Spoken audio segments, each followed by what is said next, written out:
Well, hello everyone. Hello, Mama's Gone Detecting. Hey, how you doing? How you doing, lovely mama? Oh, no sound. Oh, we can still sort that. Just missed my song. Oh, I know why. Oh, we got Julia as well. And Hugo Detectando. I'll have to say it all over again. Hello. Hey, how you doing? Can you hear us now? Hello, have we got a sound, everyone? Can you just go up to the top of the chat there, side, please? I don't know if they've got sound yet. Let's have a look, wait and see first. If you can get me into the chat room, then I can get in there and... Sound is okay. Cool. Cool, fantastic. Right. Are we ready? Yeah, give me the laptop. Okay, cool. How you doing, everyone? Just a quick hello to everyone that's joined us in the room. Mama's Gone Detecting. Welcome, sweetheart. How are you? Juliet, Lady Juliet, how are you? We hope that you're all very, very well. Metal Detecting Land and Water. Hello there, sir. How are you doing? And we've got Hugo Detectando. How are you doing there? Welcome. Everybody's welcome. We hope that you're all doing fine and keeping safe. And me and Simon said, shall we do a live chat? And we were like, I think we'd better because we're missing everybody. Hello, Harry Humstone. How are you, my friend? Welcome, sir. Welcome.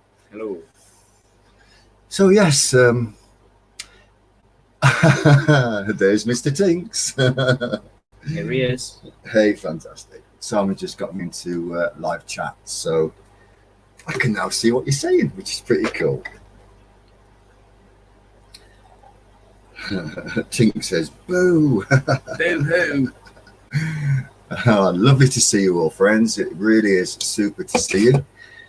And yeah, we thought we'd have a chit chat with you. And later on, if people are sending some nice show and tell pictures via email, and Simon will pop the email address up onto the screen for you so that you can actually send your pictures through to us. So, And it can be of anything, really, because we understand, yes. not able to get out, are we?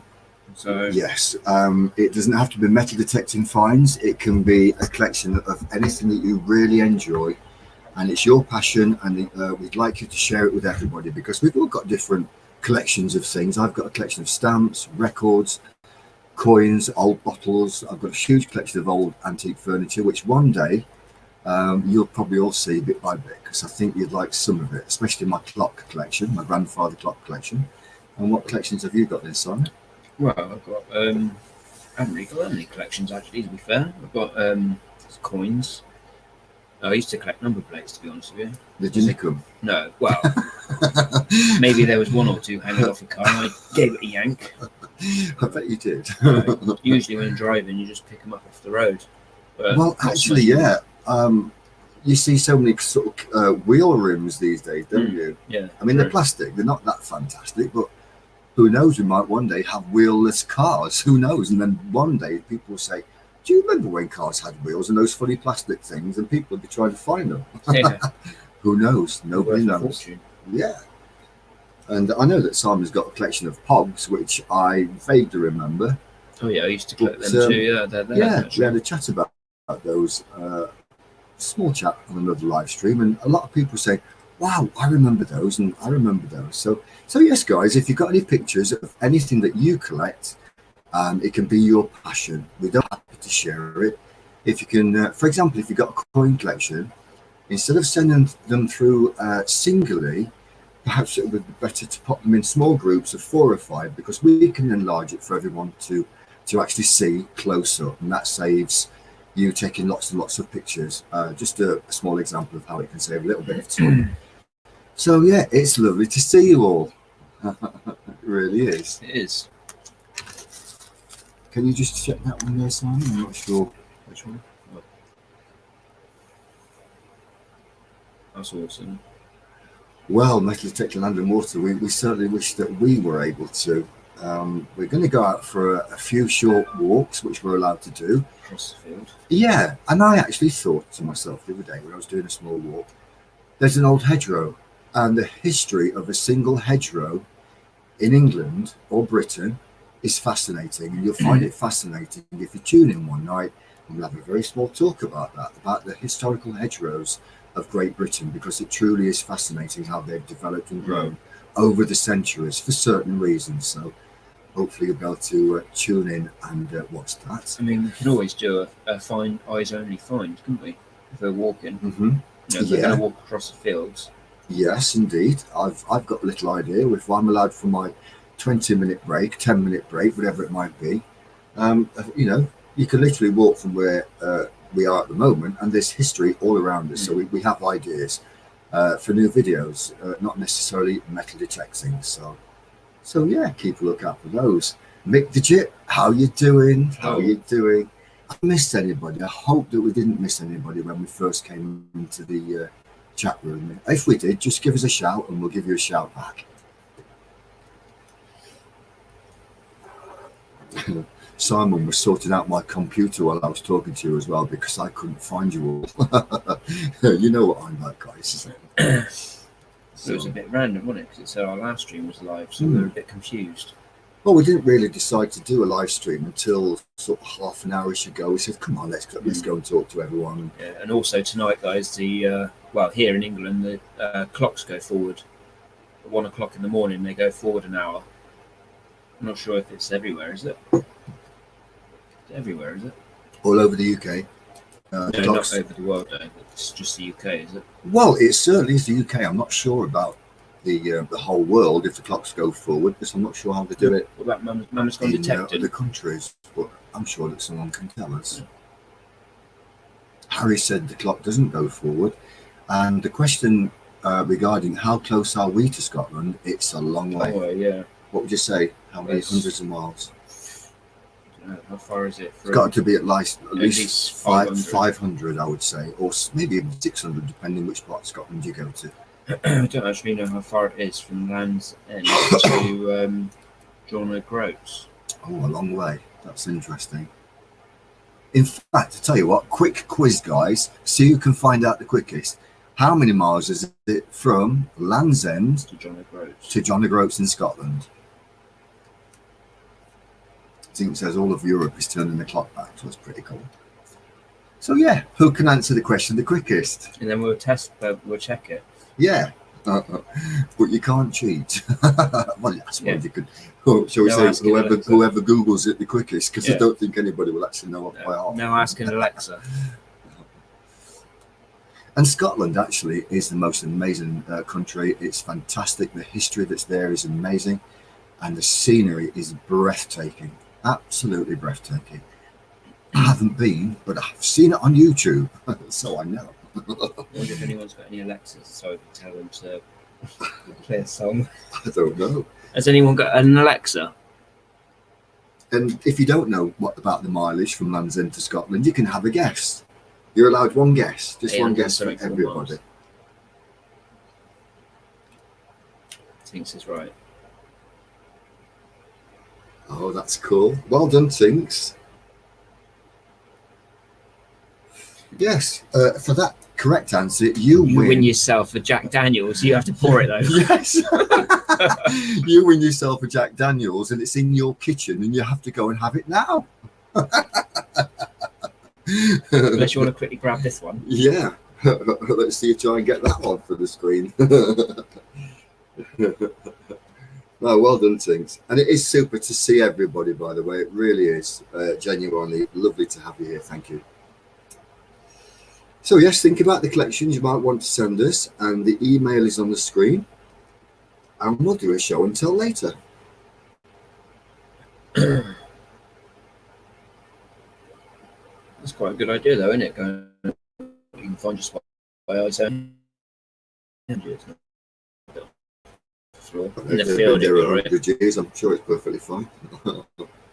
Well, I did walk past a fascinating hedgerow the other day, and I thought I could talk about that hedgerow. Rick, how you doing? How the devil are you, Devil Rick? I've been watching your funny food. They do make me laugh.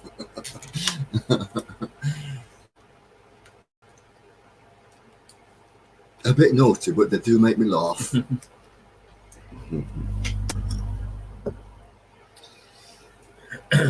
Bonjour, everyone. That's why. Oh, they changed the time changer already. Juliet, sweetheart, it's so nice to have you here. It really is. And thank you so much for all the lovely comments, Juliet. You've left some beautiful comments on that channel. I can't tell. And so has a lot of people here as well. And we really appreciate all of you.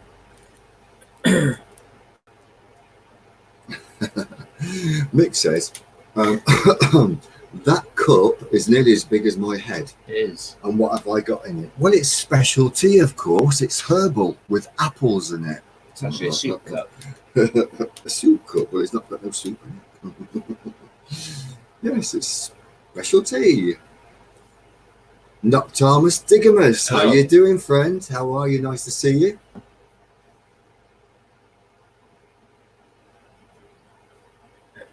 Yeah, all well here. Hope you are too.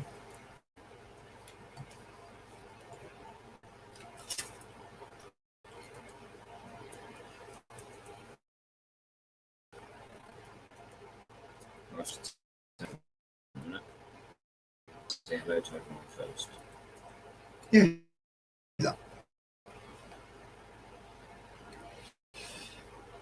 So I wonder how everybody is.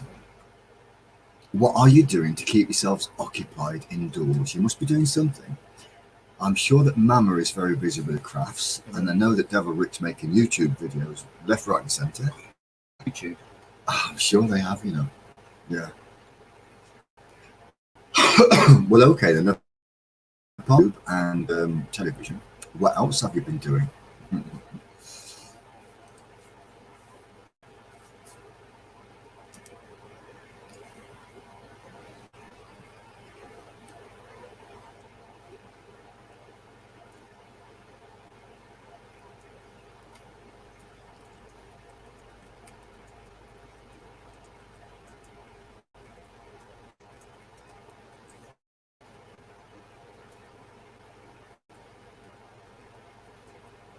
Mama's gone back and has been playing with her power tools. Well, that's nice for you. What you've been doing? DIY. Good plan.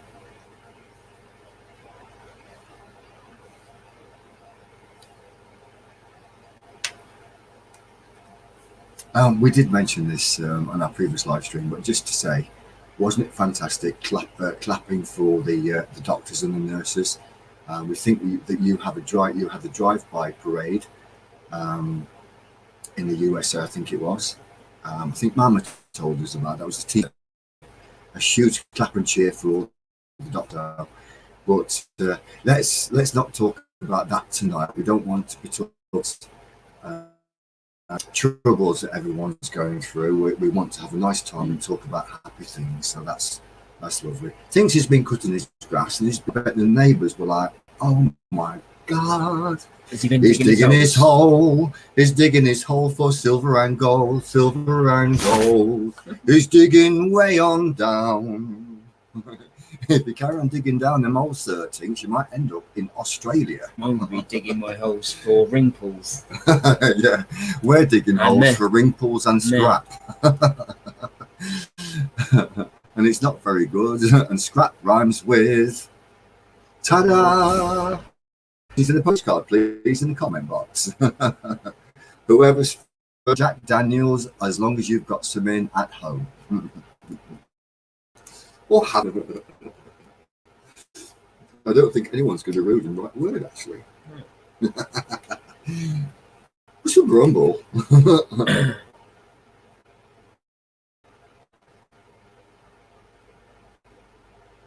Right, I'm just going to tell Madam. I'll be right back. Mama, bless you. Just to Mama, cut a long story short, I'll explain quickly because it's easier for me to talk than it is for you to type, Mama. Mama entered a little giveaway that we had along with lovely Ozark Lady Cooks and things from Ireland, and we posted them out ages ago, and I mean weeks and weeks and weeks ago, and finally, do excuse me, Mama's Gone Detecting got her giveaway prize, which was a lovely coin, which was her date of birth. It was a 1960 64 penny or 67. Correct me if I'm wrong, Mama, but I think it was one of those dates. And we popped a surprise in for her, which Mama absolutely loves. And no doubt, when Mama's made a little plaque for that, a little display plaque, we'll have a photograph on it, and we'll do a show and tell, because Mama does some lovely, lovely woodwork and crafts.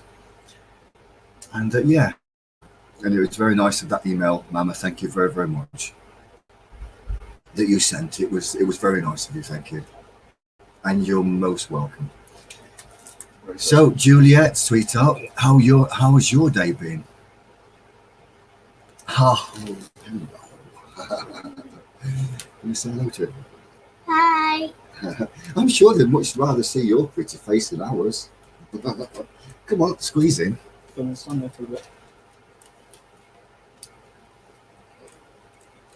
And for those of you that know this lovely young lady, this is Rosabelle, Simon's daughter, who's also a vlogger, aren't you? Yeah. Vlogging channel, haven't you? Yeah. Yeah. And what's it called? Rosabelle's Vlogs. Yeah, Rosabelle's Vlogs. And you've got over 100 subscribers. Yeah. Yeah. Going to be a huge YouTuber when she grows up, this little girl, aren't you? Yeah. Yeah, she's already good. You like your metal detecting as well, didn't you? Yeah. What did you find? Yeah. Silver sixpence. Didn't you? 1921. Yeah. So, hello, young lady. Hi, sweetheart. Hello, Rosabelle. All saying hello to you, look. Yeah. It's your bedtime now, isn't it? Because look at the time, and the clocks go forward tonight. Oh. So that means really it's really late for you. So you go and go to bed then. Aww. Welcome, say goodnight, okay? Look, everybody's saying hello to you. Look, everyone. Yeah. Isn't that lovely? Yeah. Juliet says, well, it's Miss Rosabelle. And she thinks you're going to be the team leader of our metal detecting channel one day. No. Yeah, wouldn't that be cool? Yeah. Yeah. Rosabelle can be the managing director of our YouTube channel, can't you? Yeah. How lovely. So you can say goodnight? Yeah. What are you Good gonna- night. So Stay awesome and share what peace. Woo! Don't forget to subscribe. And don't forget to subscribe. say bye, guys. Bye, guys. Good night, Rosabelle. Bye, Adrian. What a little sweetheart, isn't she? What a little sweetheart. So, if you've just joined the room, please send us your finds, some of your most favourite finds, because we will be doing a show and tell in a short while. So far, we've had some magnificent finds sent in to us to do the show and tell from different people worldwide, not just the UK. So, we don't mind where you are. If you have something you're really proud of, pop it in an email and we'll be showing it for you. And we really do enjoy showing people's finds because we've had some magnificent coin finds from so many different people that's out metal detecting, etc., and it's a wonderful thing to be actually able to share all these things with everyone, and we really enjoy doing it too. So yeah, pop them in an email and send them across.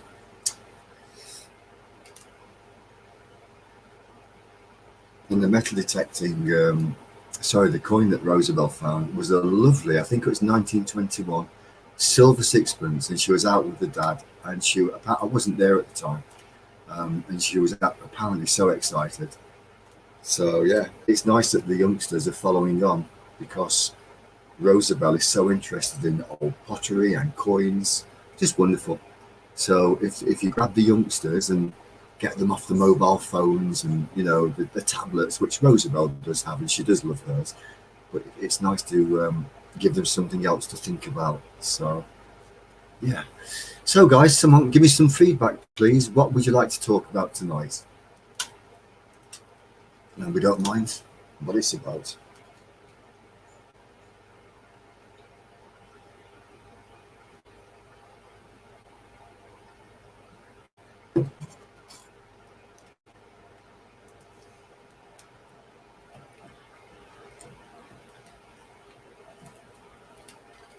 Oh, and by the way, Juliet, Mama's Gone Detecting got her parcel today, finally.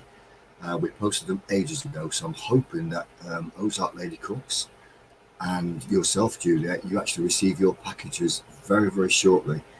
And if I was you, I'd sit down when you open them, because there's some very, very exciting things in there for you that you didn't expect.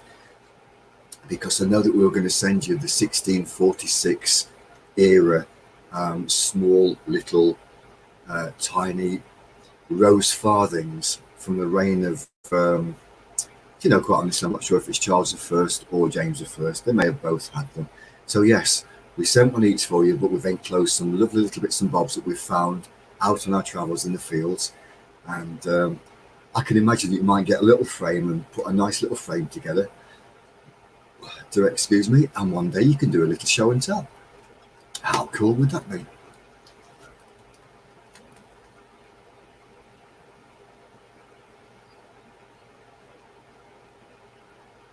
And by the way, Juliet, one of the things that we popped in your little package was 2,000 years old. You may have a bit of a shock when you see it, and we hope that you treasure it. And a big thank you from us, because you've been so supportive with your wonderful comments, and you speak from the heart, so you're very, very treasured by us. You see, you've got some treasure we sent you, but we have you. You're a more important treasure to us. And Lady Ozark Cooks, and of course Mama. Oh, I tell you what, you'll be surprised. Just love the little things that we think you'll adore. So, metal detecting, let's have a few finds, if you like, from the metal detecting channels. Any pictures of anything you collect, and we'll do the show and tell.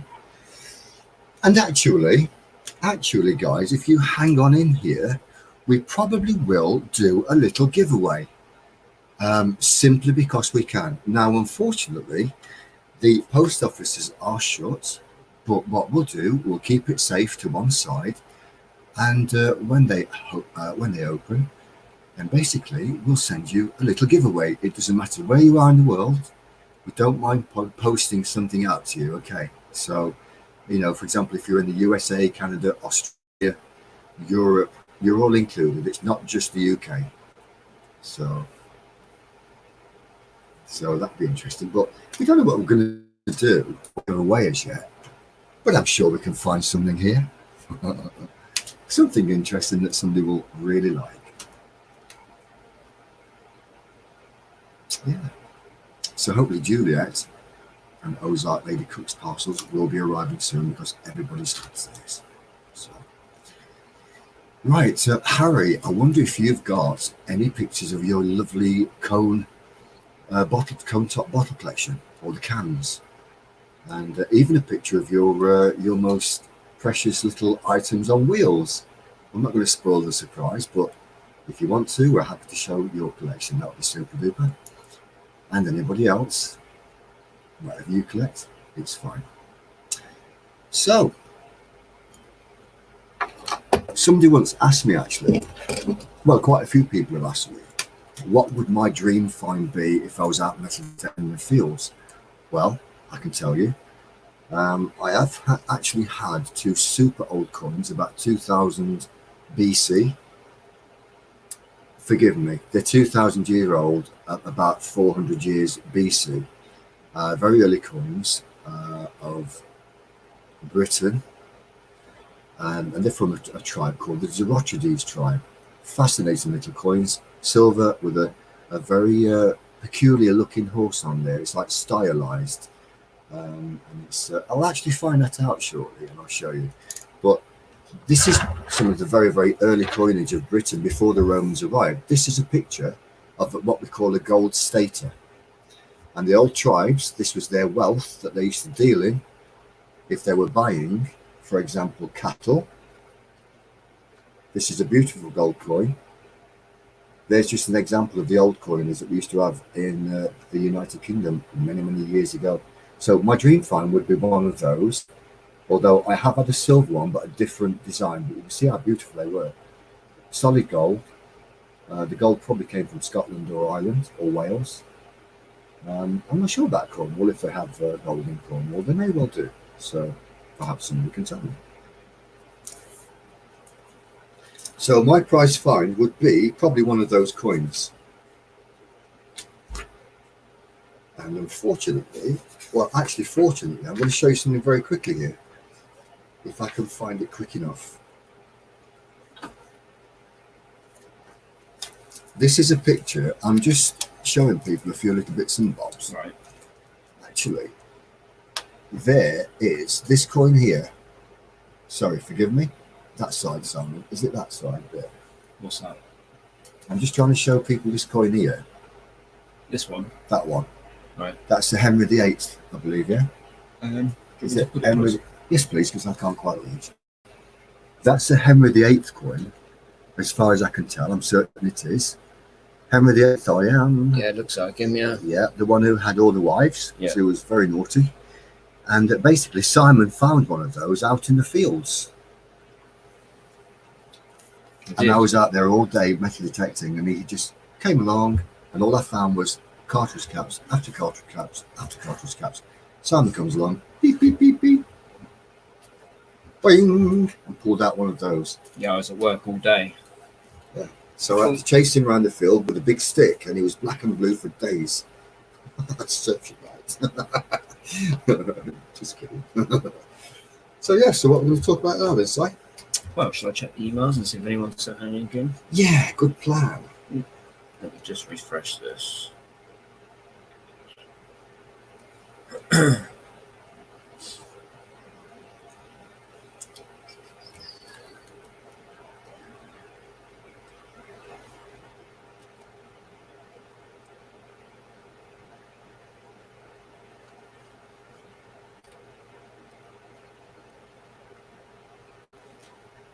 I was going to tell and said that would make her faint finding something like that. Shall I show it to him? If I can find it. Yeah, absolutely. If it's here. Just checking something. Actually, could you get me this chat up there a little bit, Simon? And I think I may have done it actually. Now, Thomas Diggmus, do you have anything that you can send in? Because we have a super channel here, actually, Metal Detecting Land and Water, and he's found some absolutely fantastic finds. Incredible. So it'd be interesting to see some of yours if you can send anything in. We've got some here. Ohio River History, how you doing, brother? Do you have any pictures you email? Because we're happy to do a show and tell for you.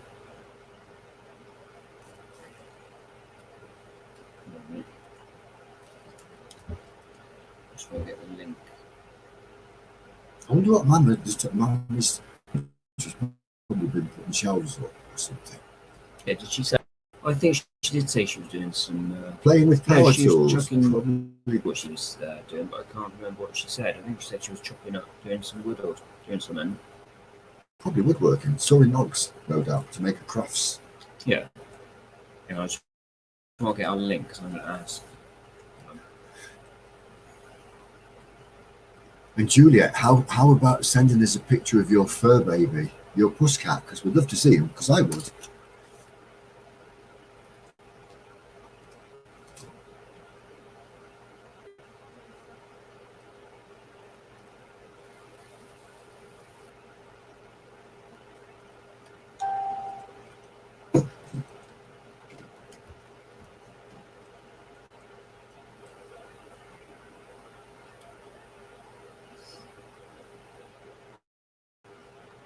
And Hugo Detectando, do you have any pictures that you'd like to send in so that we can show everyone?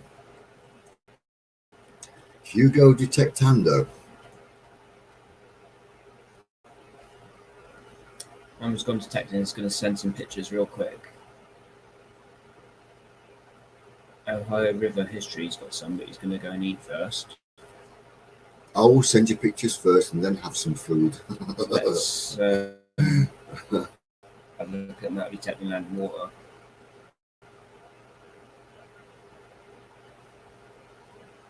Mr. Dante, that's Juliet's bus cat. And these have just come in, have they? Yeah. Fantastic. And who sent those? Natalie Tetlin Land and Water, this one. Excellent.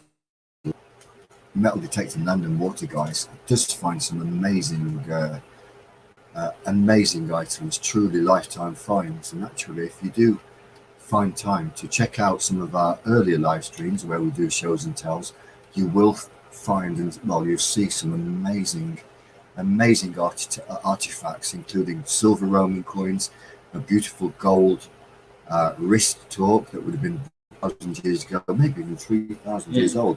The old torque. A lifetime's find. Yeah, that was found by Matty in South Wales, and he's going to go down in the history books technically with that, because it will be a museum piece and they'll have his name by it. Superb. Can everyone see this now? I think so. It's just loading, so I don't know. Oh, I see. Some issues. Okay, it might be slightly slow. Is that us? That's when I was showing everybody a coin when you was in the other room. Because that might be slowing it down. Is it? Well, it may be. Do you want me to turn this off, or? But I do need to ideally have You can this. just put that on pause the video, because then it won't be streaming. Oh right. Can you show me how to do that? Like so. Yeah. So. Marvelous.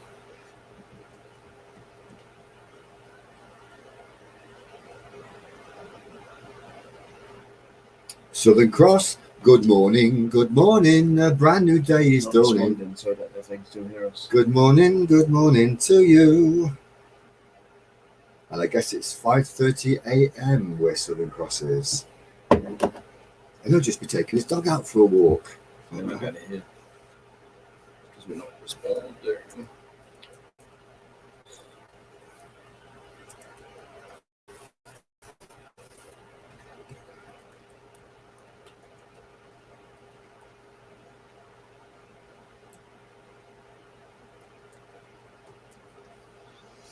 I'll have to close these two real quick and open them back. Yeah, okay.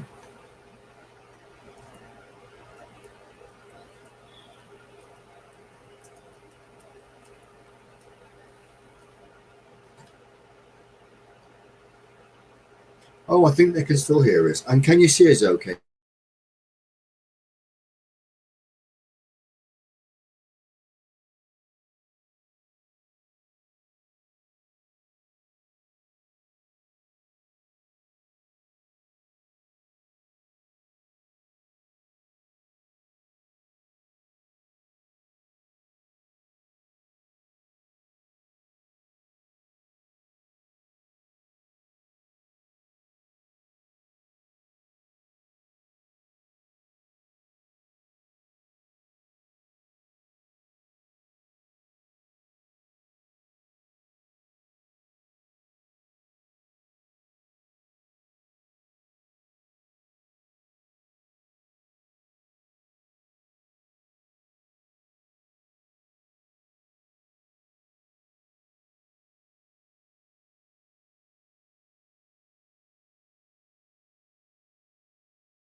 Hello. Are we back again? Are we back? Why are we small for? I don't know. Look. It's just playing up for some reason, really big. Look. That's better. Well, the PC's run out of steam. It now wants topping up with Paraffin. It's just not working. I don't know what's wrong. Oh, we back again. Oh, Why don't we just delete the whole stream and start again? no.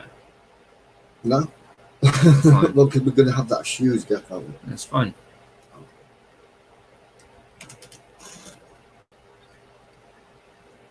It's a good thing, in a way, what's going on now. How weird it sounds.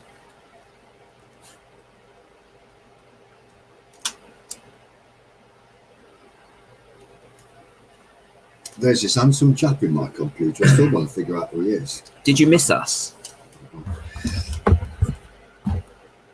Right, let's get back to show and tell. Hopefully it won't. Let's get back to show and tell.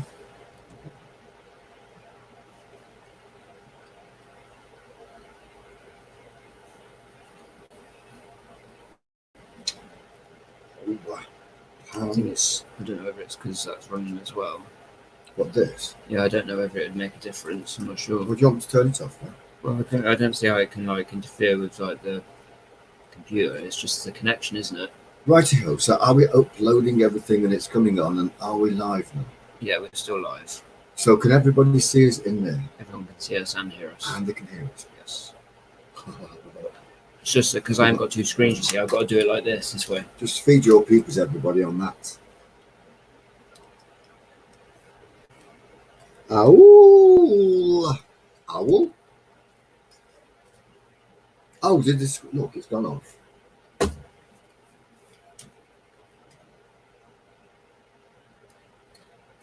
Well, I can't see who's here now.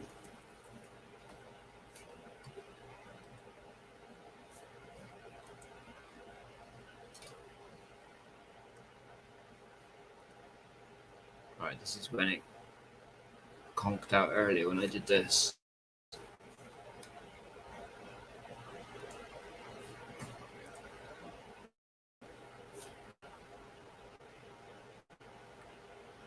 I already tapped in land and water. Got there in the end. Well, I'm completely at a loss. So, Hello, Julia. We're back. is anybody in here? We hope you are. Hello. Can anybody see us? I just put my glasses on. Is everybody back or not? Who remembers that film Labyrinth where they went like that? Those scary hands. Do you remember? Yeah. Do you know it's 23:02 in the UK? Actually, it's midnight because the clocks go forward at 1. Look at that for an hour, everybody. And before the lockdown thing happened, we was actually out in the field, and it was the day. Actually, you weren't there. It was the day I was out on my own. I saw this beautiful barn owl that came up out of this tree that was covered in ivy, and it took off. I mean, normally they were asleep. Obviously, it was half awake, and off it went. Yeah, beautiful barn owl. You saw 2 pheasants. Mm. Anyway, guys, this was found by metal detecting land and water. What is that? Is that a To me, it looks like a Viking artifact. It's got a gold For a gilt on guess, it. it's got a horse. Could be religious. Horse? Well, it's got a horse there. Well, It's got a lady on the horse. I can't see it. There. 1, 2, 3, 4 legs, and the lady is sat on the horse, and there's the head. You see? No, that's why I wear glasses. Well, I think I'm just going to go and have a small nervous breakdown. I'll be back shortly. Yeah, I can see it. Can you? It's nice that, isn't it? What do you reckon that is then? Do you reckon that's like a buckle type of thing? Where things would have come through here or not? Or like more of a like decoration? Well, it's stylized, isn't it? It's not like the Ringerike style, which was Viking. A medieval artifact. That could actually be Virgin Mary Let's see on if the land horse and with water- Jesus and someone else on the horse. It could be a religious depiction. Like medieval buckle mount, presumably. And I would say it's religious because you've got the lady on the horse and you've got somebody accompanying her. So it may be a religious thing regarding Virgin Mary. Seen him before? Don't think it was. No, Mike and Gold Prospector, how you doing? We've had a few slight technical difficulties. As usual. It's all my fault. It's because it's live, I suppose. I was typing too fast and the computer blew up and then the screen fell over and we had to put it all back together and it's just been chaos ever since. And then he lost a tooth and had to put it back in. Yes, indeed. Because I punched him. So I think, where are we? There we are.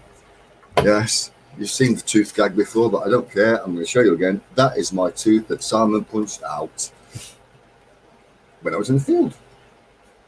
Wow, look at that. Oh, no, they're nice. I want a hammy. Metal detecting land and water. I think we should come on holiday. Can you tell us what those are? Oh, those are lovely.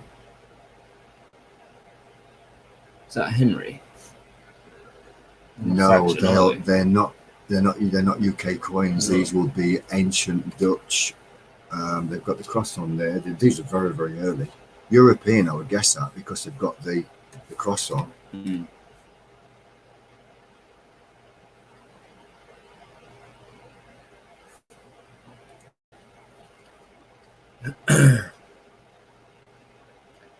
Really, Juliet, my eyesight is great. And what makes you think that, sweetheart?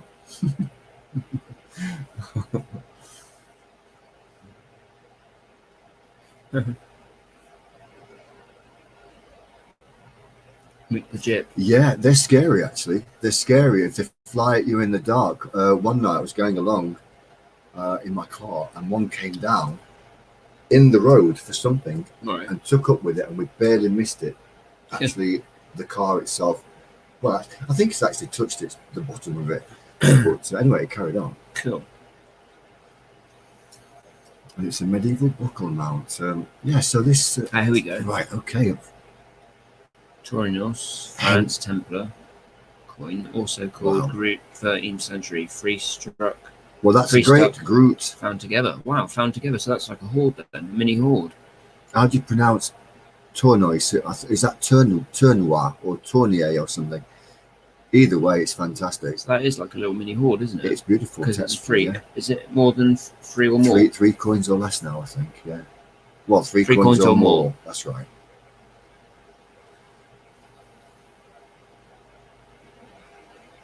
Well, the reason I thought they were medieval is because you have a cross there. Yeah. Can you make that zoom in? Bigger for everybody? Yeah, let's zoom in and see. Yeah, if you could.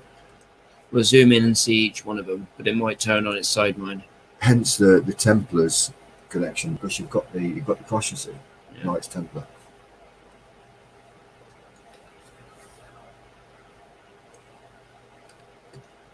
See that? Sort of like well, that holes. To me represents a castle or a fortress. Would you agree? Yeah, there's a triangle here, look, with three or maybe a pellets. A face almost. Looks like there's writing around here. Lovely silver coins. Dream find. Yeah. Dream find.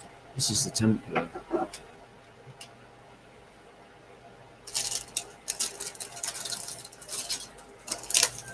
And he said these were actually like stuck together, you know. So I reckon this one was probably in the middle. You think? Colour? I would presume that one was on the outside. Oh, because it's damaged. Possibly. And the only coins I've found stuck together has been like coin spills dating sort of the 19th century forward. Never had anything stuck together en masse. No, this one's the same as the first one, isn't it? Yeah. Well, they're lovely and they are silver. Yeah. And unfortunately, I can't see the chat. And I really would like to see what everybody's... Can you get it up on your phone? Would it be easier on your phone? Well, actually, that's a great idea. Very good. So I'll turn this one off. Yeah. Let's have a look and see if there's the next. Maybe we got the other side as well. Well, that's interesting. Is that like an old key? No. I would imagine it is a form of key. Oh, hang on a moment. That could be a lady's a lady's brooch, like a brooch that would hang down. They might have had a pair or something. That's early. It does look like a primitive key, I will say. Oh, I didn't see this. I just looked at this bit first, you see. But it's almost like a brooch that could have been hung. There could have been a pair of those, perhaps. But maybe Let's see if he knows. metal detector land and water can actually tell us. We'll definitely have to go and visit. Southern Cross. These are from Holland, found by metal detector land and water.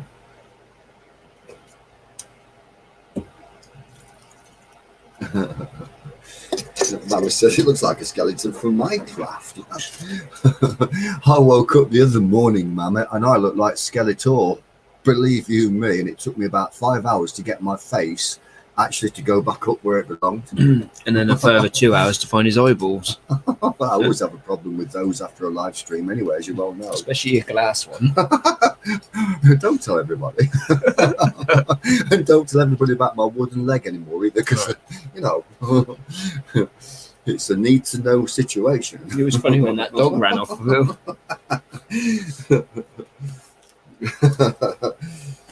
Yeah, I kicked a football once and my leg come off and the dog ran off with the leg instead of the football. I hope nobody in the audience. Well, if anybody in the audience has a wooden leg, they'll fully understand the situation. Yeah, true. Yes. Yes. We've got to lift everyone's spirits, haven't we? In this Well, day we've and got age. to try. So let's go on to the next picture. And I'm still not on my phone. Nice. That's just a comparison with the coin. Look at that.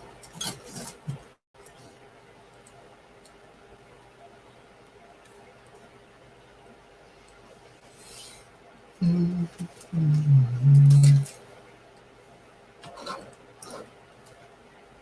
wonder what that is. See the crown on top? Hammered. European.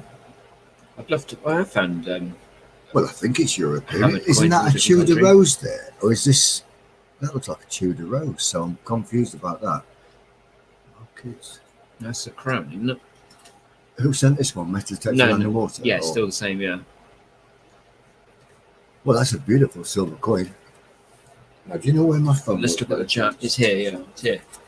Oh, thank you.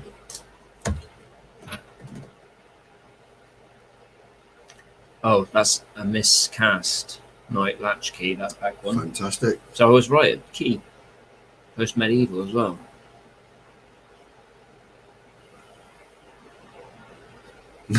A prison clump of bee with a wooden lag. Down in Dorset, they don't say legs, they say lags. I lost my lags. Mum has gone detecting, so she's got a steel pin in her leg, so she's got to be careful. She goes metal detecting because she'll set a detector off. Actually, my dad's got a a pin or something in his chest, I think it is, somewhere, and when he goes through the metal detector things, it goes off. And they've told you that before, no? It sets him off and stuff. What your dad does? Yeah, because he's got a metal, some sort of metal rod or something in him or something. In his arm or shoulder? I think it's up here somewhere. Did he have like an injury or something? I don't know what it was. I can't remember. I'll have to ask him actually, but it does happen. Okay, well that's Spanish Dutch silver. But you forgot what it's called. Well, I tell you what, we'll forgive you because we haven't got a clue. But it's a super fine Yeah. metal detector land and water. It It is. truly is. And everybody give her a thumbs up, you know, for that.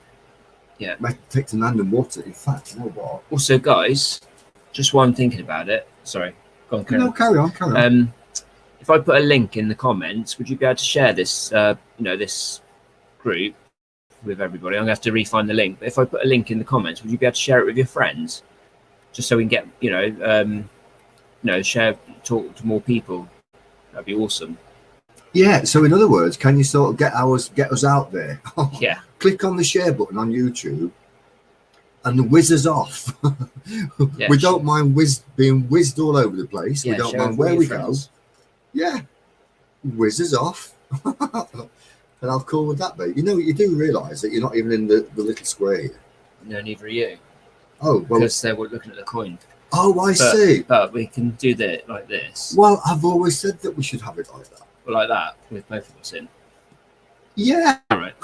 because people can see us. Because I'm talking away and I'm talking to people in the camera. My hands are going here and going up there, and you can't even see us. True. Right, let's go on to the next picture. Still, we mustn't grumble. Grumble. Mustn't grumble. Wasn't it somebody's birthday today? Whose Was birthday? it Southern Cross's birthday?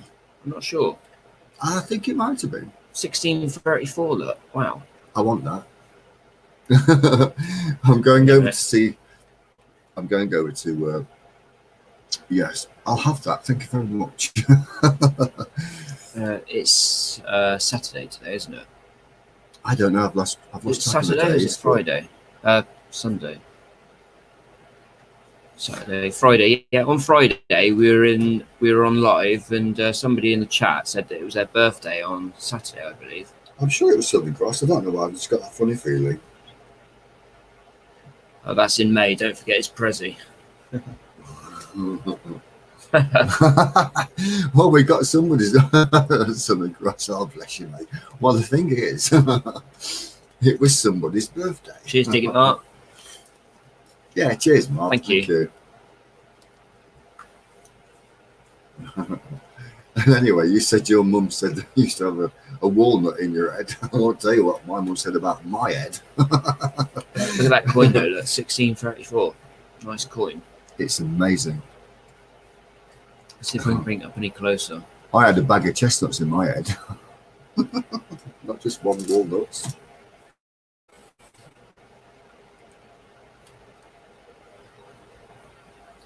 Oh, lovely. We've got some more emails coming through. That's lovely. Thank you. Cool. Yeah, we've got quite a few actually, I think. Excellent. So yeah, cool. Thank you for sharing them with us. Not only tapped in land and water. That was awesome. Absolutely. That coin is a dream. It's nice, find. yeah. And look at the date, 1630. And I'm not really sure how big this $quarter is, but I'm guessing that's the same sort of size as probably a 5-pence piece or a 10-pence piece, I'd imagine, in England.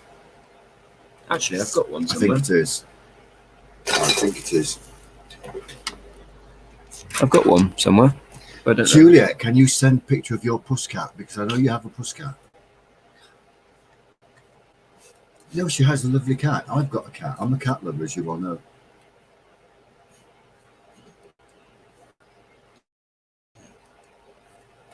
But mine's a boy cat.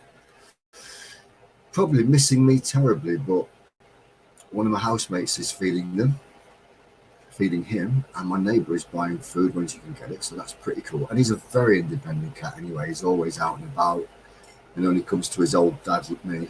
Comes to his old dad when he wants to cuddle and wants to be a kitten again, because that's what they do. I'm coming back as a cat. What, to crap in my garden? No, I'm coming back as a lion. I was thinking a bit bigger than an ordinary cat. I mean, come on, help my ego out. Come on. I'll be a lion running from Africa somewhere. But I'll have a skateboard. None of that, all that hard work running around. In fact, I'll have a motorbike. In fact, I'll have a Lambretta scooter. Right, what's next?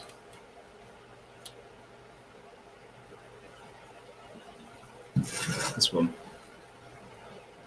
Is that Mick Jip? Yep. Roman coin Dad found. This is a Roman bronze coin. The dog came into the greenhouse with. Let's read it first. Yeah. Mick the Jip's father was working in an old house. And basically, the dog came running in with this in its mouth for some strange reason. Where did you find that to then? Well, In his the garden? father was working as a gardener in a big house in Warwickshire. And basically, the dog just came in with it. God, I should check the garden again. I would have been there with my metal detector. Isn't it? Let's get that up on the screen for everyone to see.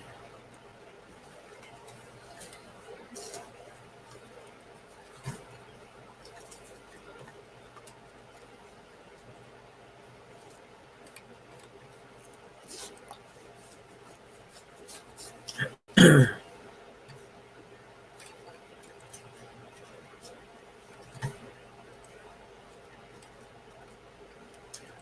might have to get a dog that can find Roman coins. That would be awesome.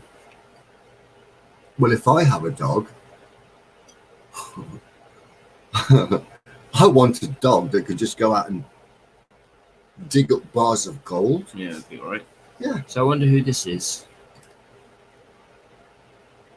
This It is looks what's quite small, isn't it? The coin. it's Faustina, isn't it? Faustina. I thought Yeah. that was the big. Yeah, well, Is- this is just is a it smaller she? coin, I'm sure. Yeah. Yeah, she must have had the smaller ones too.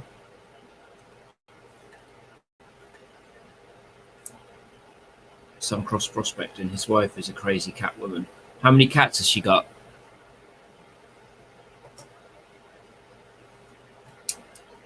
Oh, Juliet's trying to get a picture, but he's just not having it.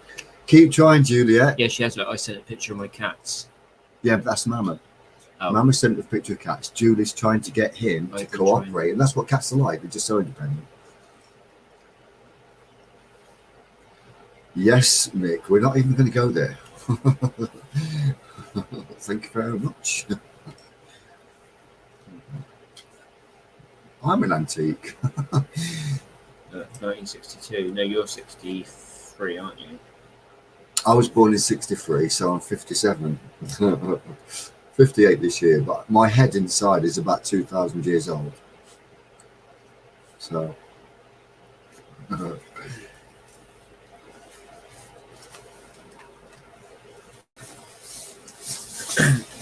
That's a cool coin, Mick. it's very nice. Let's go on to the next one. Next to it. The other side. It's very kind of highly polished, isn't it, in some It is. weird way? I wonder if possible that some, I don't know, it was in somebody's collection and it got a smell on of humans because it looks very polished, doesn't it? Maybe it just got lost. And the dog sort of picked it up after finding it. It's possible. Hmm. Anything's possible. You can see a figure in the centre, can't you? Yeah, there, look. Yeah, there's a Yeah, head. she's carrying a spear. No, actually, for me, I would say that that's the lady there. Yeah, the head, Yeah, shoulders. yeah, she's got a lot. I was going to say she's got a John Lennon T-shirt on, but of course I'm joking. I think she's carrying a basket there. Does See- look see like the a woman, basket? In fact, you've got a shoulder there. Look, you've got an arm coming down. Mhm. She's carrying a basket, Yeah. I'm sorry. Looks like and then you obviously she's coming down to here. Yeah, and she's got bother boots on, Dr. Martin bother boots. Yeah, pretty cool lady and pretty fashionable actually. she was facing the. I don't know, Mick, but I'm only I'm taking a Mick, mate, and it's very nice. It is actually. Let's just have a quick look and see if I can see any fair. Oh, that's not Faustina.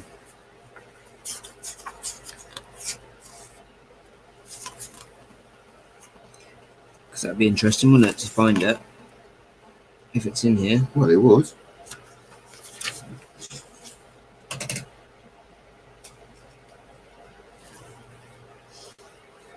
Right, that's a very nice coin. Yeah.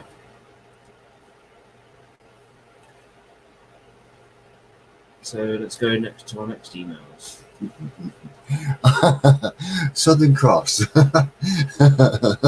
Now listen, buddy. He says I'm in my 70s.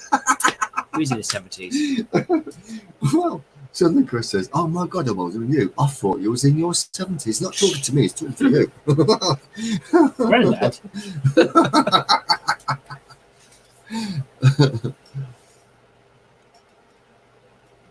I would train my dog to sniff out cans of beer, probably. No, actually, it would be toilet rolls. Yeah.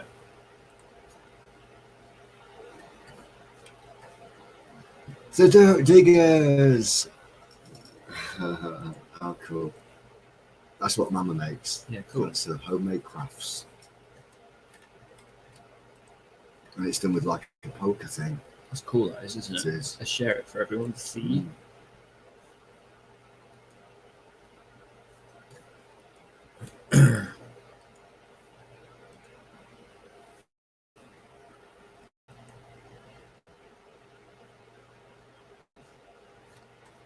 And look how the wood is actually brown inside. It's cool, isn't it? Mm. It is. So guys, this is from Mama's Gone Detecting. This is what she does. I think she actually sells them, doesn't she?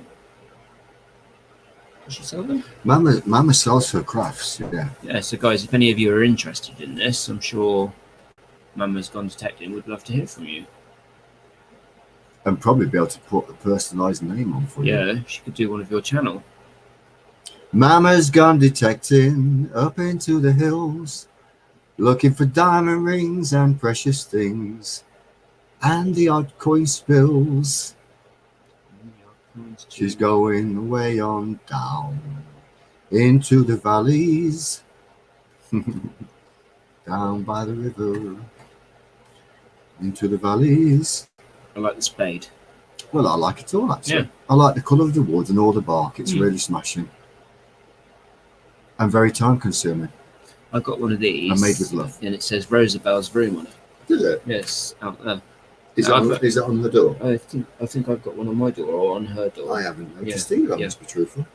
I think it's because I've got that bit of paper on there that Rosabel's put up. Cool. So yeah, thank you for sharing that with us, Mama.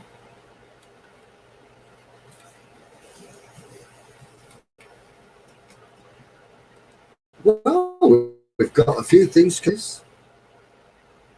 And actually, if we run out of things that have been shown tonight, perhaps we'll show you some of the other treasures that we've seen. It's so amazing. Hmm. Yeah, we'll see how it goes, eh? Well, keep your things coming in, folks.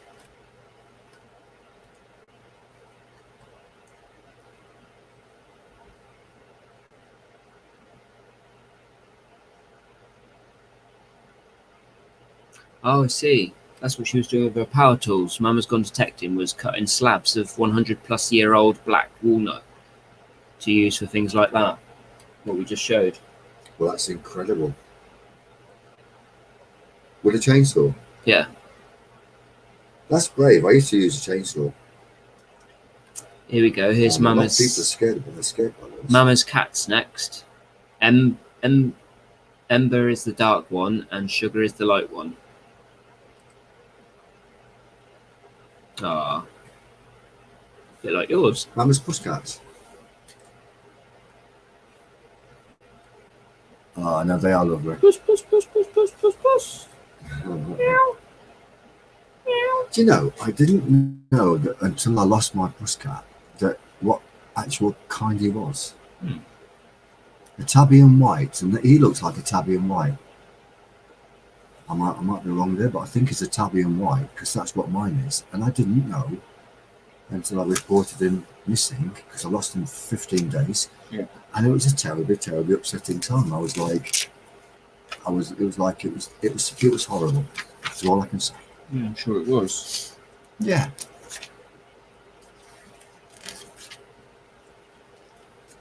Right, I'm going to get you all up on my little phone so I can catch up with everybody.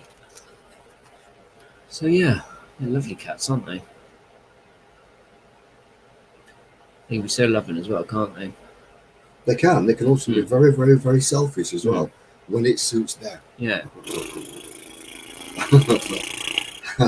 Harry, don't be naughty. It's not the thing to do. I'm feeling quite poetic now. I don't know why.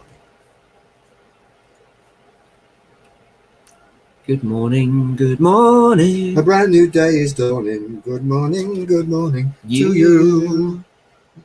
Our friends. And we all know what chickens do first in the morning, don't they? Don't we? First thing in the morning, there you go.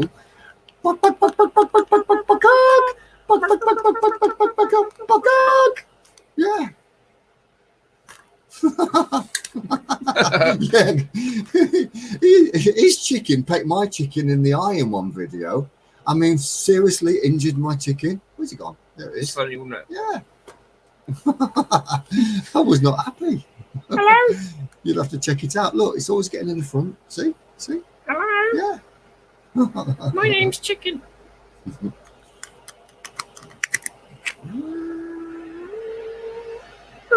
Oh, he's got his bums fell off. Your chicken's bum was open. What's going on there? It's the secret compartment. Okay. You keep That's your where hammered, Yes, you can keep your hammered coins in Yeah. there and nobody would know. He tried running off with them in the stream, didn't he? Oh, well, it beats my wooden leg. How funny. And we've got another one. Who's this one from?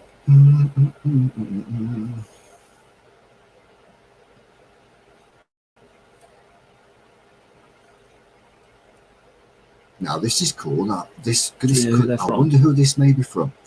I might be wrong, but I think it might possibly be. In fact, I'm not going to say what I think it is in case I get it wrong. The picture. I don't recognise the Oh, picture. hold on.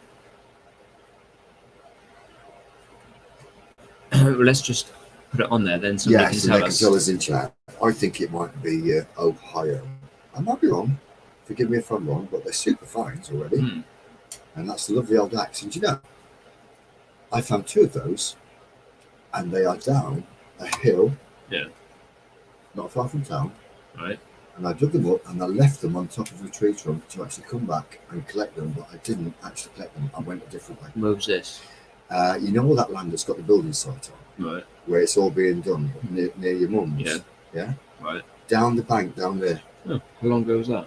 Oh, you're about 10 year plus. Oh, I thought you were on about since you've been down here. No, 10 year plus. All right.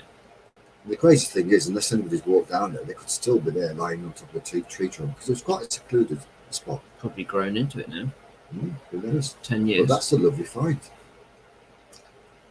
Oh, yeah, look. That's the picture there, look. That's the picture. Ohio River history. Ohio That's where it's River. You from. see, I was going to mention it, but I didn't want to kind of upset anyone by getting it wrong. So, Mama's bus cats. One was a shelter rescue. That's lovely, that is, Mama.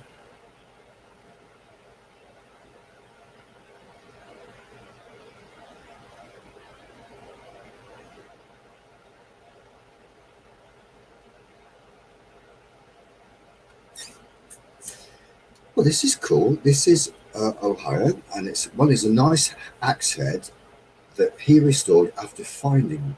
And basically,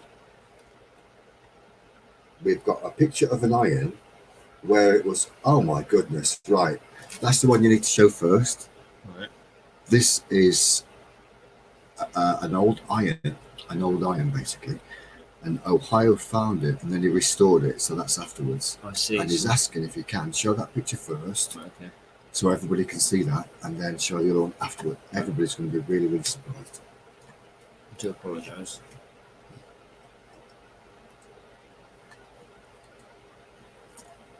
Actually, let's just check something.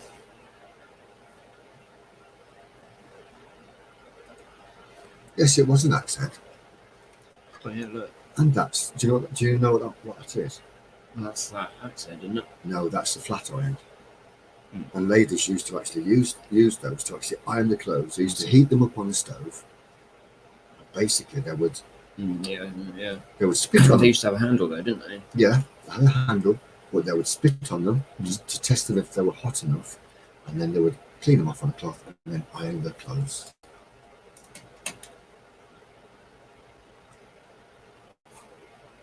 Lovely old find. And actually, Ohio, in my house, I have two of those, which are in very, very good condition.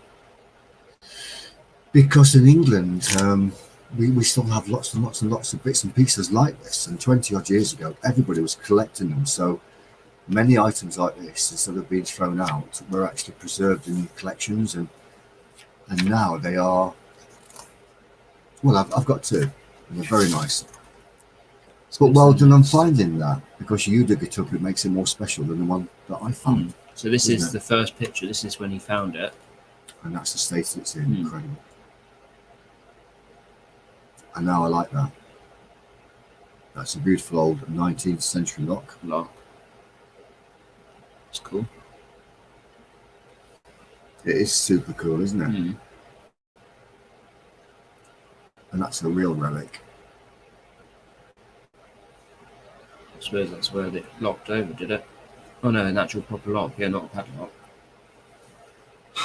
Well, excuse me, that there would be the screw holes. Yeah, where it's screwed to the. Yes, the three. I don't know what the other hole would be. I'm not sure if that would be where the handle would go to actually open the door. which actually that would make sense because you've got,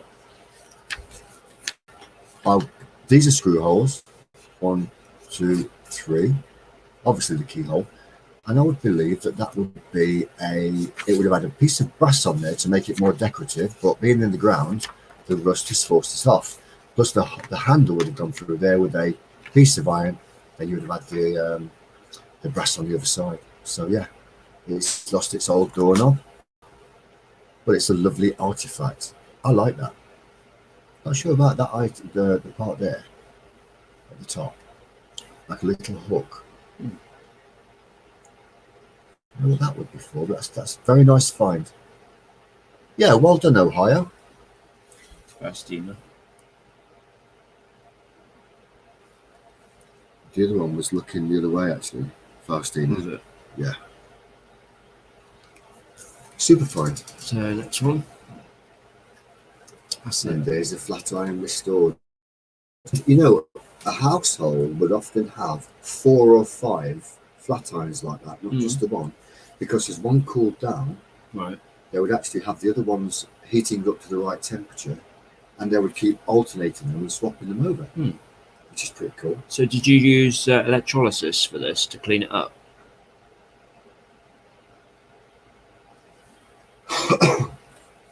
I would imagine that Ohio's really gone to work on that, to clean it up very nice. Southern Cross Prospects is going to find some fuel. All right, mate. See you in a bit, buddy. Sorry, you did say Euro earlier, but we were talking about the iron and stuff. But hope you get some.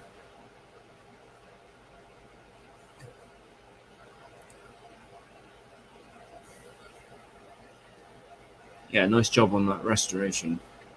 Okay, he didn't clean it up with a wire brush. Forgive me, or he did. Not sure, I'm not sure. because he said negative to one of the options. It's either electrolysis or the wire brush.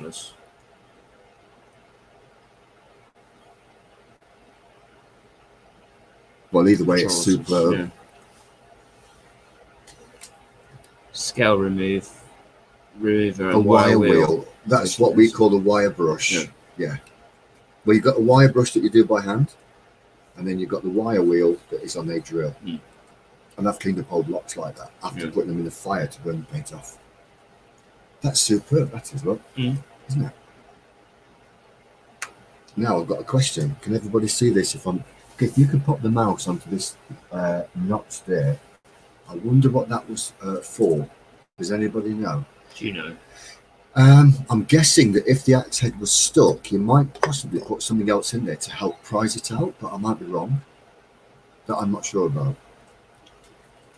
Be interested if anybody knows. But there was a it'd probably reason be why from I there, had wouldn't that. it?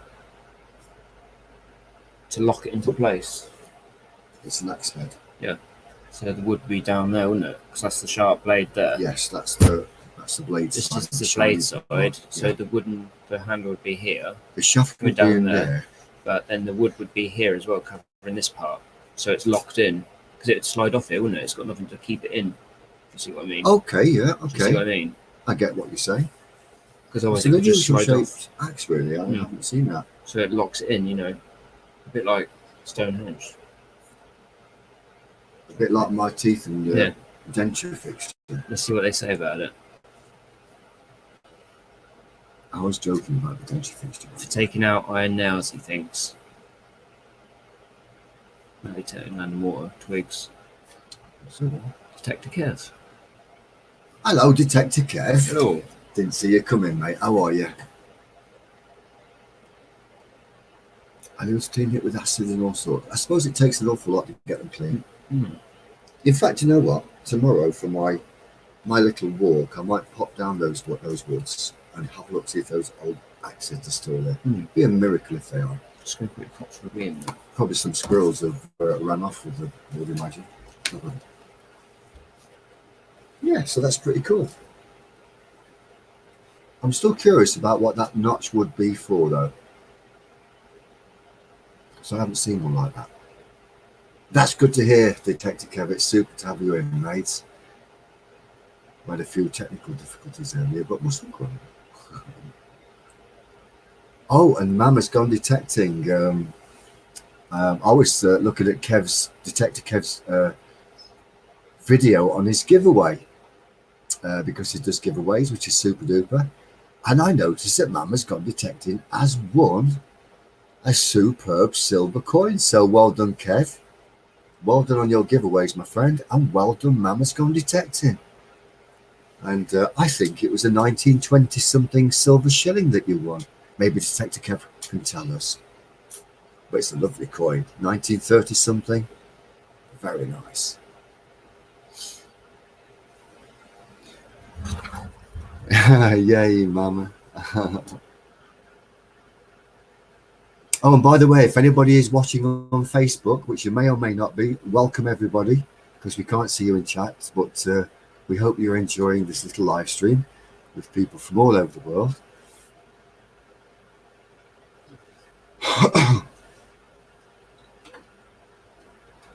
Streaming on Facebook, no. Okay. No. Oh, well, we're not on Facebook. The speed issue. Fair enough, because we've got the speed issue. With all the platforms. Yeah, well, Detective Kev for the giveaway, and Mama's Gone Detecting won it. So, Yeah, I saw that earlier. yeah. I don't like autocorrect either because it comes out with the strangest of words sometimes. There's an example, hat or hates. How funny. So true. Do you have another picture of this anywhere where it's been further No, that's it. worked on or restored or anything? That's it. How about that way? Is that That's the where we other? started. Right. There was only 4 pictures in total. No? Oh, so we showed them all. Yeah. Okay. Super. Okay, then. Who are we on to next? And Detective Kev, if you have any pictures for show and tell, please send them to us. We're just working our way through slightly, slowly but surely. I think that's actually all of them so far. I know we've got some more. Wonderful. So we've seen Mama's Gone Detecting's lovely cats, and now we're going to see Juliet's, hopefully.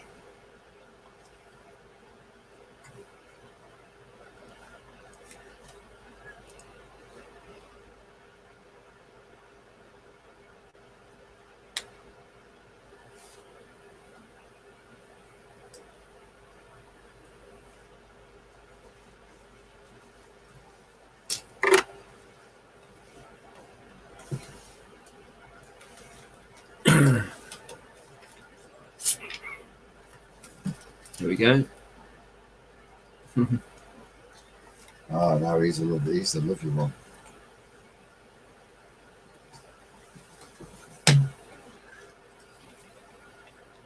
They're so magical, you know. Very spiritual things, cats are. Look at those eyes. Have you ever had one, Si?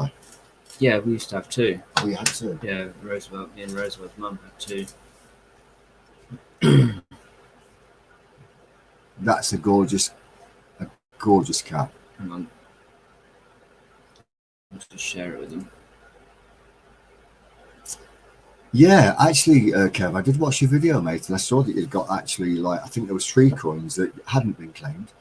And when I saw you actually say that, and I saw that Mama's Gone Detecting was a winner, I actually emailed Mama direct and said, Mama, hooray, you've won some coins from Detective Kev. So, awesome. Happy days.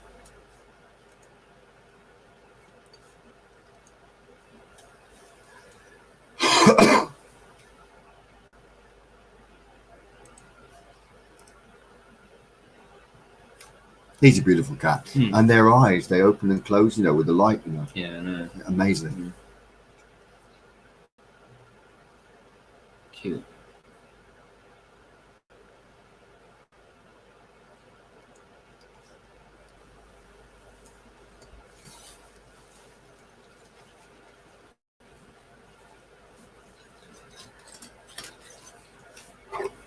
Can't see him now. You watch your mouse on this desk, he'll be after that. Yeah.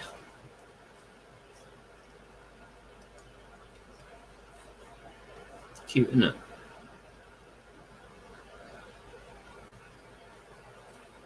Very spiritual creatures, you know. Right, I'm going out for a little comfort break to have a cigarette.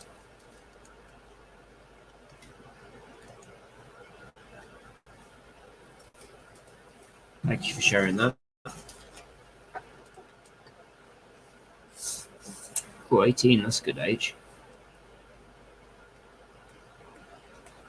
The oldest cat I've ever heard of belonged to an old gentleman that I knew, and he was 25. Mm. And some people may say, well, that's impossible for a cat to live till 25, but it was a girl cat, actually. A girl cat, and she was always an indoor cat. 25 years of age, that's incredible. I can remember a really old cat, and it had like his tongue hanging out, and it was, you know, he couldn't put his tongue back in. Really? Poor thing. I'm shame. You know, because he was quite old, wasn't he?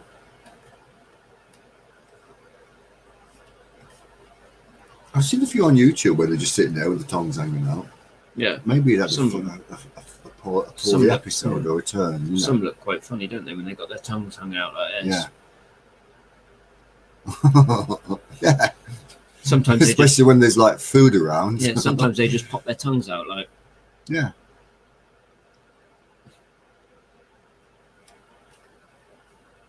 Right.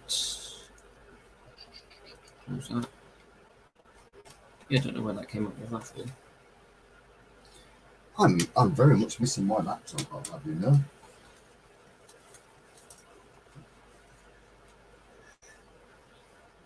Ember and Sugar, and what was, I think it was Dante. Juliet's cat was called Dante. That's nice. That's an Irish one. 1693. That has to be an Irish one. That's Yeah, rare. because you got the cello. Is that the cello or I'm sorry to laugh, but that's a harp. harp? What does the cello look No, I like? meant Is it like I a meant- violin Yeah, I meant a harp. or a big It is, bass yeah, it's guitar? big, yeah.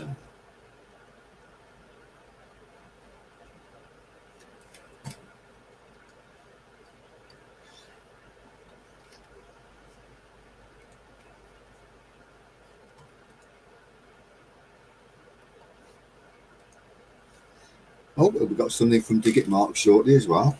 Yeah, this Pretty is cool. it. This is it. This is from Dig It Mark. Forgive me, I didn't realise. Well, that's very nice. Oh, and some hammies as well shortly. Fortunately, this is on its side, so I can't.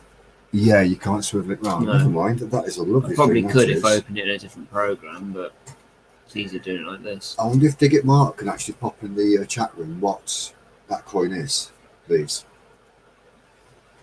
I'm actually in the chat room at the moment. I think I better go in there and Here we see. are.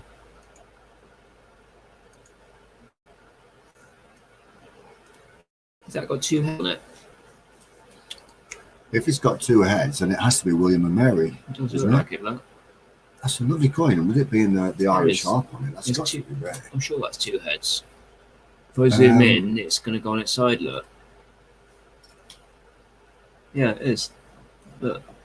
There's one eye, another eye, one crown. And two big noses. Yeah. Definitely two people. I think it's William and Mary. I can't think of any other coins where they had that kind of arrangement.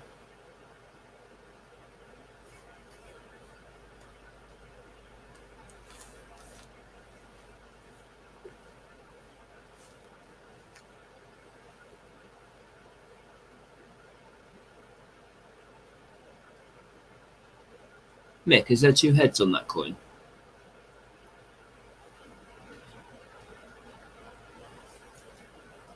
Mick, is there two heads on that coin?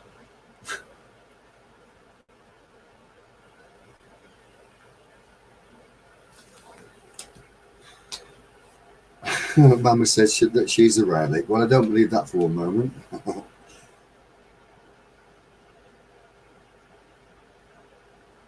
Oh, I'm way back in the chat room here, guys. Southern Cross Prospecting. His wife is a crazy cat woman. Fair enough. He bought her one cat. They've got six now.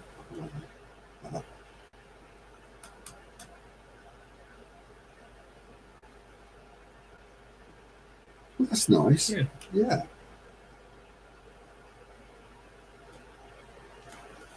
We've got 12 in the chat now. Well, blooming marvellous. Yes, you're all very, very welcome. Hello, new people. Hello, everybody. Going to tab out. Be back later. Going to let the stream run. Ohio River history. Thank you for joining us. Thank you so much, buddy. Thank you ever so much. We'll see you soon. We'll catch you later. We might still be here. Possibly. Well, we might still be here, but I'll probably be unconscious in that bed, and you can just talk to yourselves. Is Tink still here? I would imagine he is. He's got his Jack Daniels.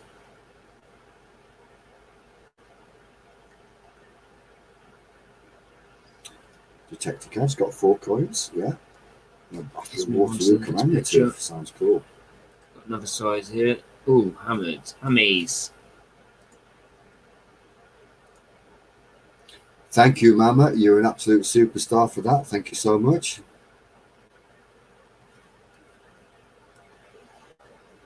Ah, how wonderful. Thank you, Mama.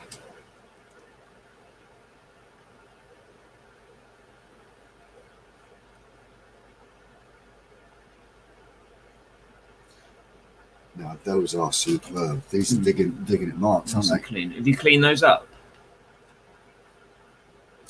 That's that looks like Is that no Edward? Is it? Looks like an Eddie. Eddie. Yeah, Eddie. and Henry's were very similar to that. Yeah. We find the cut halves, don't we, sometimes? Yeah, I think these are Eddies, aren't they? Eddie Pennies. Can Kev send to our Facebook page pictures that you can retrieve, or is that not possible? You could do. But I wonder if Detective Kev, have you got our email correctly, just in case you haven't? It's all lowercase. I don't think it matters with email. Oh, does it not? No. Oh, right. Well, I've learned something there. Yeah, ticket marks, clean them up a little bit. Cool. Yeah, really nice. Any chance you can pop the email address across the screen in case anybody else wants to show any more shows and tells? I'll put the email address up for all you lovely people. And I wonder if my niece is watching tonight. As I learned earlier that she watches us. Better give her a shout out, mate. So if she's here, say hello.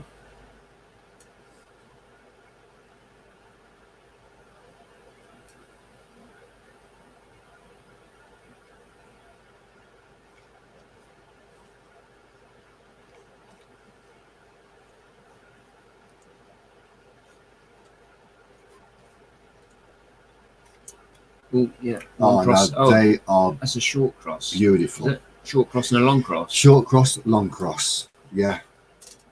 Do you want to sort of explain to everybody that? Because everybody can see these pictures, can't they? Yeah. Do you want to explain what they are and why? Well, I'll let you explain it. This one's called a short cross, obviously, because it's short and it's inside here, isn't it? And it's the one that they clipped. Yes. And this is the one they cut, in half, is it? Well, if I can just... Yeah, you do it. Okay, everybody, this is... that's obviously a very, very lovely 1939 shilling. Lovely coin. And I remember spending those. It sounds incredible, but decimalisation happened, if I remember correctly, in 1971, when I was born in 63, so you can work it out. I used to spend old pennies and older halfpennies, so these were still current. They were still current, basically, as money when I was very young. Now, this is called a short cross, and if everybody who is not familiar with these, if you look here, you'll see that there's a cross there, and of course to there, and to there. Now, the problem was the forgers and the counterfeiters, when they were handling money, they would actually get a pair of pliers and they would trim off bit by bit around the edges. So eventually the coin got shorter and shorter and smaller, and they realized that this was happening. They were called they were clippers, weren't they? They were, yeah. Clip. Yeah. Then they would have all the little shavings of silver, and they would just, have the silver, which was worth something. So they might make jewelry out of it, or they might make other coins. But the penalty for doing that kind of act on the coinage, I'm not sure if it was punishable by death in ancient times. Certainly, you might have had your nose cut off, you may have had your ears cut off, you might have been blinded, or had your hands cut off. A very, very serious offence. So, people, eventually would get these coins, they'd be getting smaller and smaller and smaller, and in the end they decided to make from a short cross to a long cross. So you see the difference, cross on the inside, cross to the very outside of the coin, and you can see the very outside of the coin there with the small indentations like small pellets as an edge. But on this side it's been clipped. They've clipped along there and around and around, and this would go on and on and on, and the coins were literally getting smaller and smaller. So that's why they made the long crosses. So well done, Digging It Marts, well done, mate, for finding those beautiful coins. And these are very, very early. We'll take a guess anywhere between 1100 to about 1300. Click on live.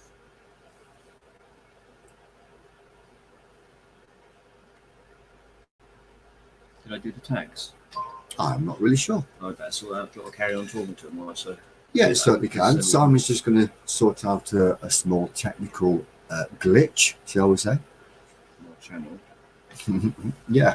Now these pellets, those pellets, do you need the mouse to actually do something? No. Okay.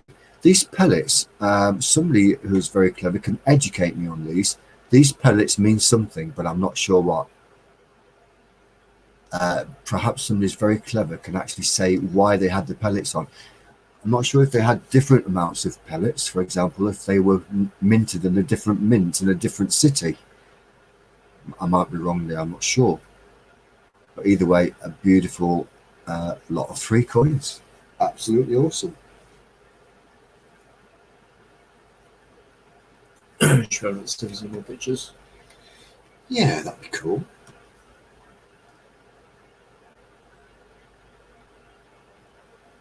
Yeah, I haven't done it. I've put no tags in. Okay, is that a bad thing? Yeah.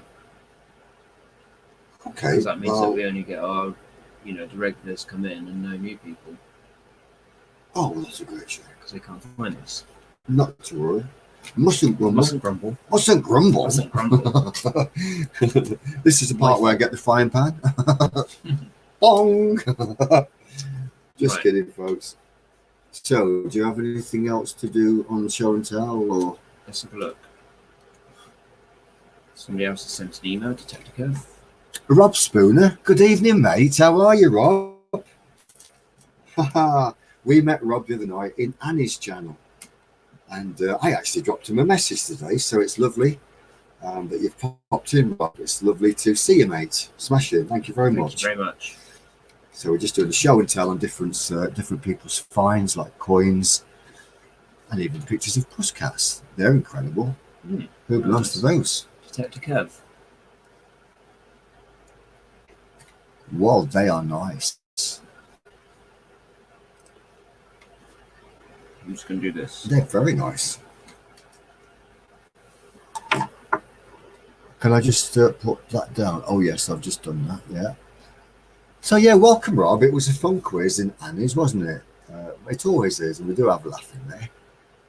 So, yeah, Detective Kev. I haven't got the emails information in front of me because Simon, I think, had that on his phone, but not to worry. That one looks older than this one. That's a more modern design for a guess. Can everybody see this, Simon, by the way, while I'm doing the mouse? Can they? No. You have to go onto the actual picture to do that. Oh, right. Can you Click do up, that yeah. for me? Click up on here. No, you can do it. I You see. can see what you're doing. So you just- Right. Detective Kev, that's very futuristic. So I'm going to take a guess. It's fairly modern. That one there may be a modern design, like a gothic-y type ring, or it could be actually really, really very early. Guessing that they're both silver, but they're very nice. I wonder if that had a stone in there that fell out, or maybe it was just a design. I would imagine it had something in there, because if that's ornate there, and there, you'd imagine there would be something more of a design in there. So I presume a little stone popped out. I actually quite like those. Do you know, I haven't found a silver ring since I can't remember, you know. Mhm. No, not for ages. Ages and ages. Very nicely done, Kev. And what kind of area did you find those on? sterling silver. Oh my goodness, from the same hole. Well, that's dead unusual. Stamp 925. You see, I thought the one with the crosses on might have been an earlier design. So it makes you wonder why they was lost together. Perhaps there was a small market store like a car boot or something where they were selling jewelry and they fell into the grass and were lost forever. Who knows?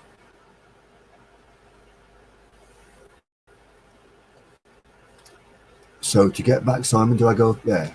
No. Click on back on here. You have to.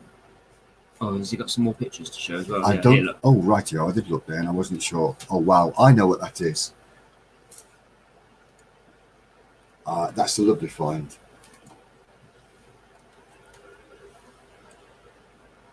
It's actually nuts. I'm not sure what it says on it.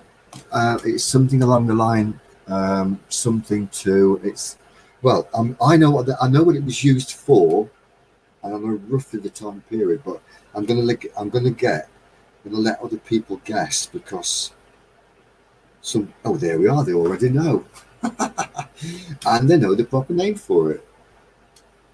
Now I'm pretty well impressed by that, actually. So, if you had a game and it says put 2, take 1, take 2, put 3, or whatever it says on the circumference of this, so everybody knows that it was a gaming piece. Does anyone know how they used to use it?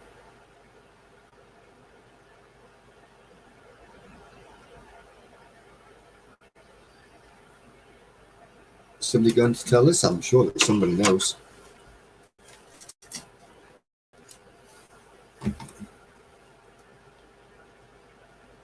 Now, I must admit, I didn't actually know the name of this item. I didn't know it was called a put and take. No. Detective Kev. Indeed, I think it was around the First World War, and you probably are right, it was made out of bullet shells. Whether they used to make them from a bullet case itself or cast something, perhaps make a cast of something by melting these things down, I'm not sure.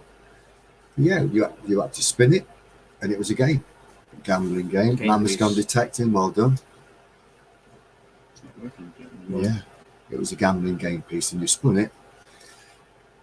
On whichever side it actually turned up, you would do what it says. So you might have like played for matches. If you didn't have coins, you might have just played for matches. Or like my grandma used to do, buttons. They used to play with buttons, so they weren't actually involving real money. That's a nice find. Well done. Very well done.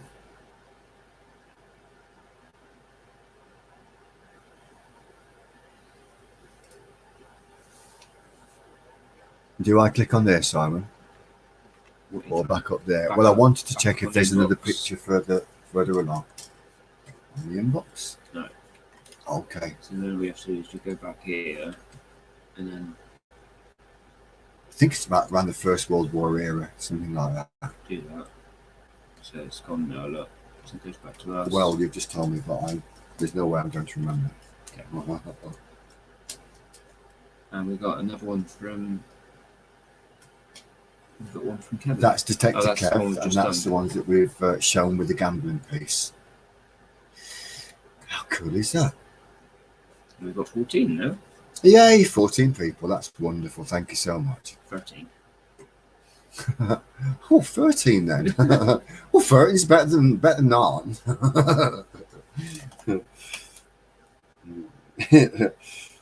Mustn't grumble. Yeah, so if any of you have got any more pictures that you'd like to share with us, it could be anything within reason. We'd love to see it. Absolutely, we would too. And they're considered trench art. You see, I didn't realise that they were made by soldiers. I really didn't, to be honest with you. So that's interesting. Actually, one day I'll show everybody the most amazing piece of trench art that I own, which I found a long time ago for nothing in a shed. and it's really quite unusual in that it's from the First World War onwards. In fact, it's just before the First World War, and it's a Navy man's life story on a shell. And the shell is about that circumference, so it's quite a big one with all the markings underneath, and it's got his name stamped. And oddly enough, I tried to research him on the internet, but they wanted money from me to even go in there. And his name is, if anyone's very clever here now, they can probably find him on the internet, because I had the notification come through today that somebody's added the war records for the history of this guy from the Navy. And on my piece of trench art, it mentions every single ship that he actually worked on as a young man, working himself up through the ranks, and he eventually became one of the top guys in the Navy. And if you give me a second, I'll try and recall his name. The last name is Nalder, the way it sounds. The middle name is Fielding, which is dead unusual. That's what these people sent me today. Let me just see if I can retrieve the email, and then somebody can quickly look on the Google and maybe tell everybody.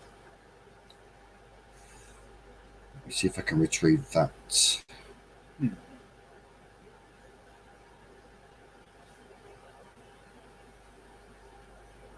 I've got so many emails, unfortunately, here. I can't retrieve it at the moment, but one day I'll show you that super piece of trench art, and it's shaped into the form of a tobacco jar. So you've got it's about so big with a brass knob on the top, the lid, and then they would have had the tobacco inside. Superb piece of trench art, probably very, very rare, because it names every single ship and every single battle that he was in on every different ship all around the globe. Incredible. So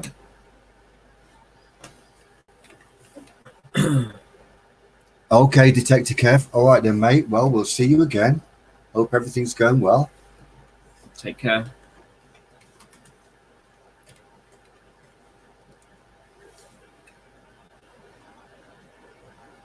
Yeah, I don't know what's wrong with that one. What are you looking for, mate? I just Oh, the hashtag thing is... Search for it. When you search for it, nothing comes up. Right, okay. Fancy's finding 2 rings in the same hole. That's dead unusual. Mm.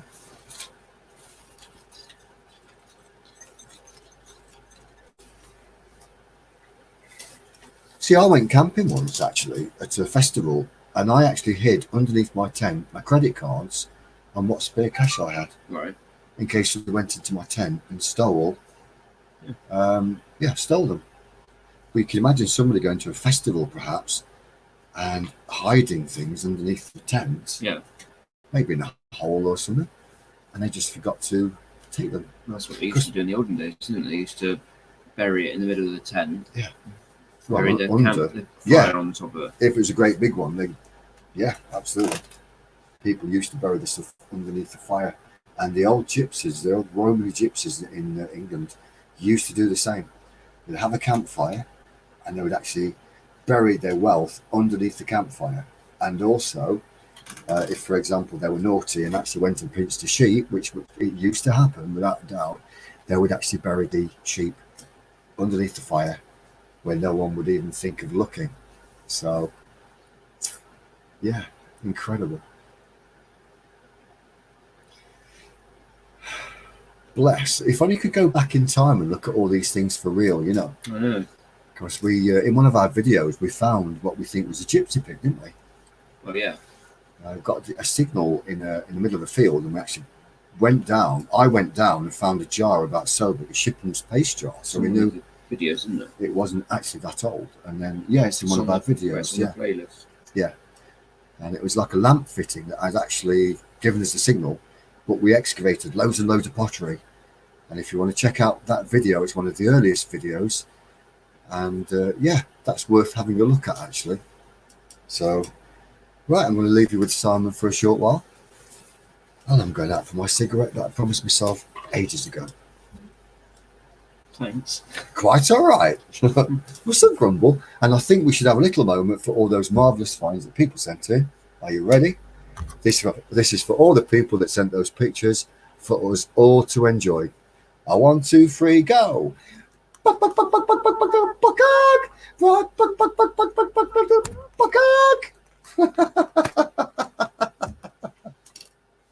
Frying pan job. Bong.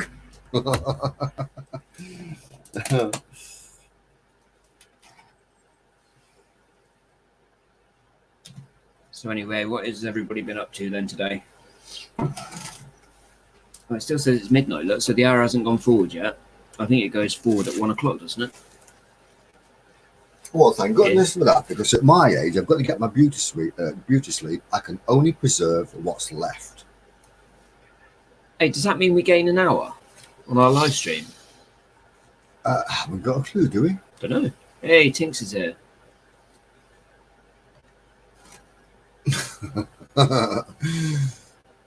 We were too poor to have 50 pence when I was a kid. We had pennies and halfpennies, and that was good enough for us.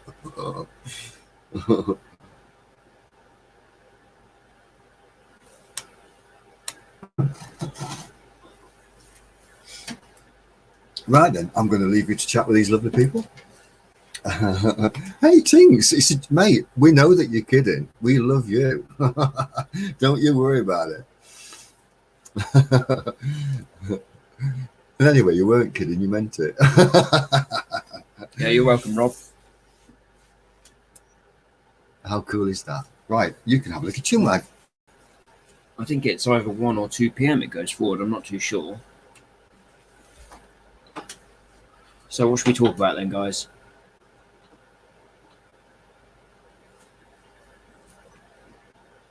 Hopefully he won't lose his wooden leg on the way back up.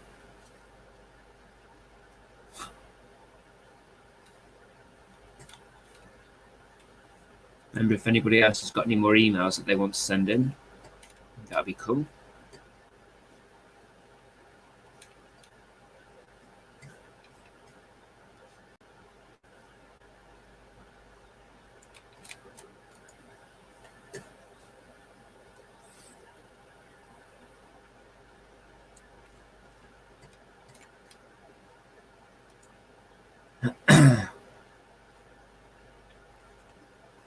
Yeah, so tomorrow we might go out for a walk in the fields. Don't know if we'll get told off, but we're going to go out for 20 minutes. And maybe, well, we're not going to take the detectors, obviously, but we'll do some eyes-only finds. See what we can find on the floor. Maybe we'll find some good things. We have had a few good finds. That was quick. I haven't been yet. Oh. My apologies. Oh, look what I found for Simon. And Tinks. Let's get a bit first. Oh, there you go. 2 a.m. Tink says, yeah. Yeah, so hopefully we'll be able to find some more of these tomorrow if we go out on the field.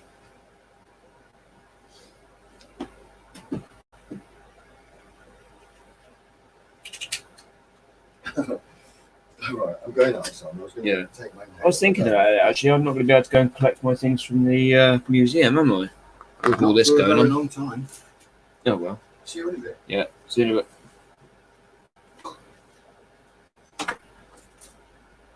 I think everybody's seen all my bits by now.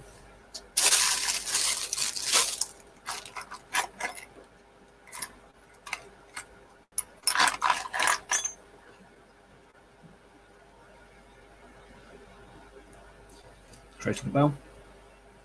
I can't remember who it was who said that that was on their bucket list. I think it was it Mama's Gone Detective?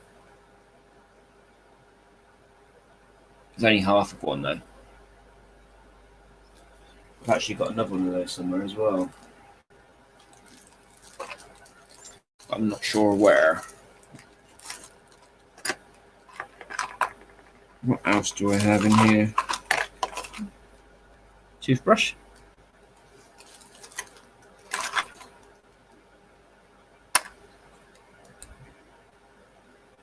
This actually gave me a good signal. I know it's got iron in it, but it's got something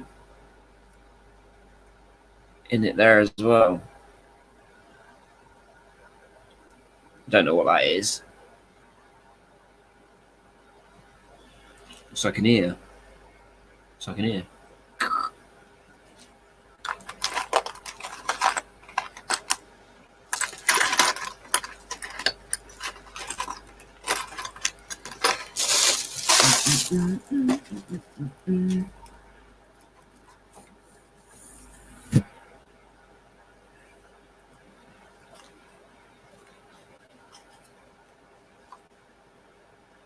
My silver sixpence.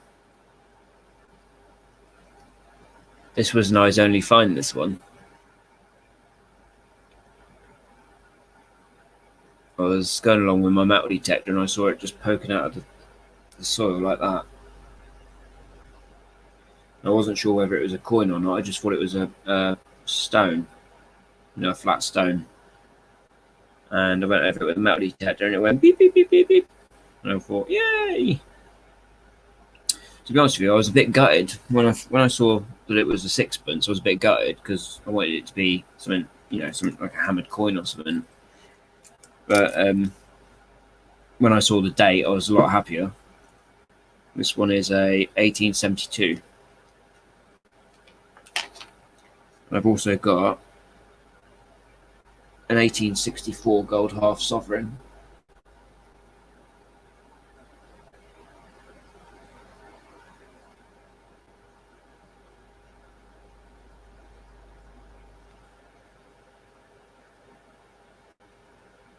I need to find more gold.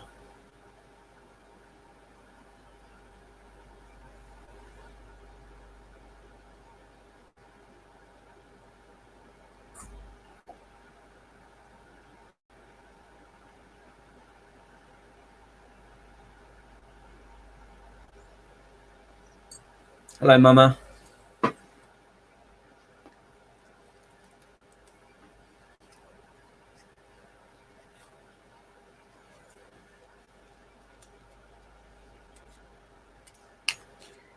The other night we were actually talking about the new 50p coins, with all the pictures on, and we were showing all our different 50p coins. I got a Kew Gardens one. Has anybody else got a Kew Gardens one?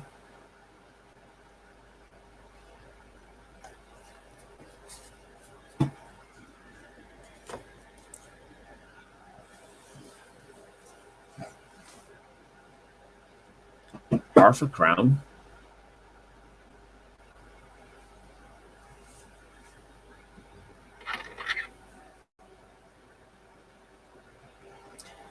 Does anyone know what this could be?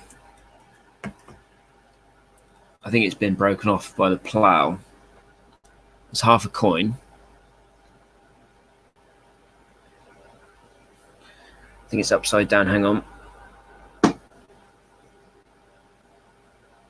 I'm not sure what it is. Looks like it's got an S on the top letter there. S. Let's put it this way.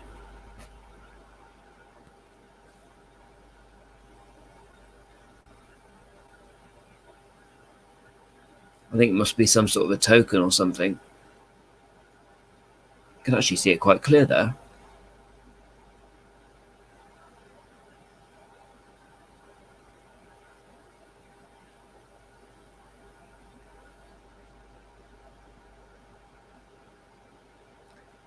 £100? Really? I paid 45. I actually paid for mine. I didn't find it in my change. I wasn't that lucky. I bought mine on eBay years ago. I think it was about 2010. I think it was, or something like that. I can't remember. No, a bit later than that, I think. But yeah, I paid £45 for mine.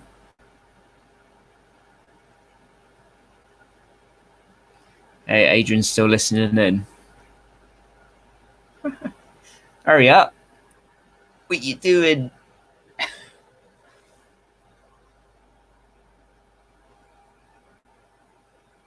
Yes, if any of you guys know what this coin is, maybe if I wet it.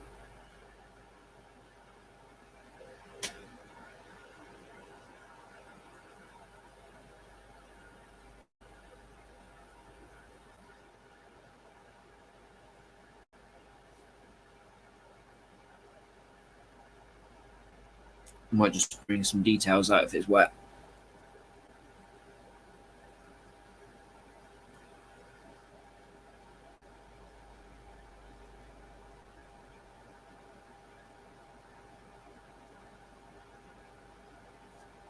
Actually,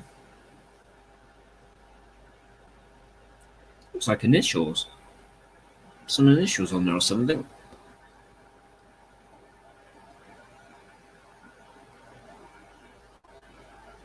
I'm sure somebody knows what that one is. But yeah, have you got a Kew Gardens Tinks? I can't remember if you said you had one or not before.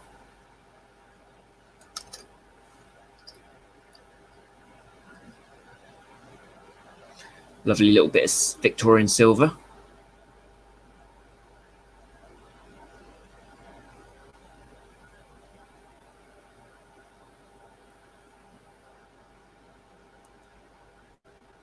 No, I don't think it's £300 for a Kew Gardens. Tinks thinks it's £100, Adrian.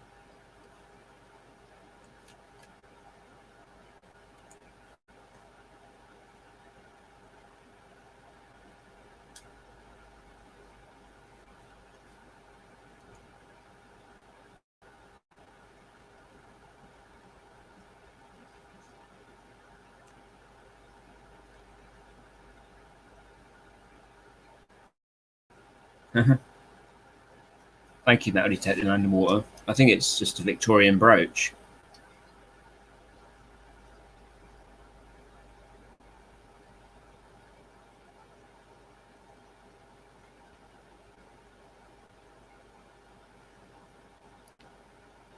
Nice one, Tinks. That is a bargain.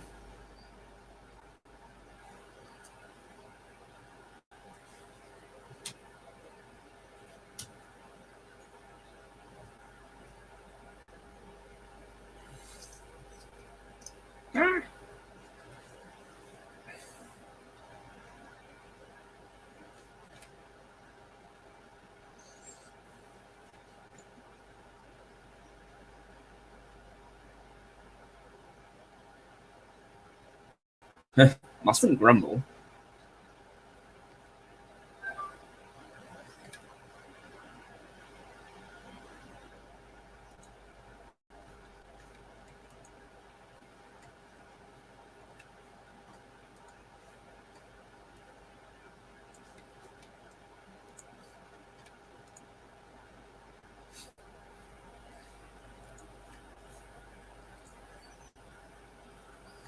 That was Adrian's picture, by the way.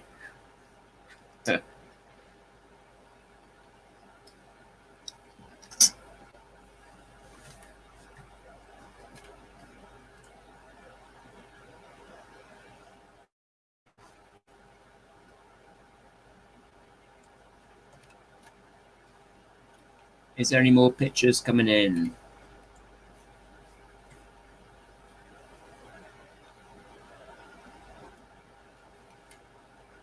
One for the ladies?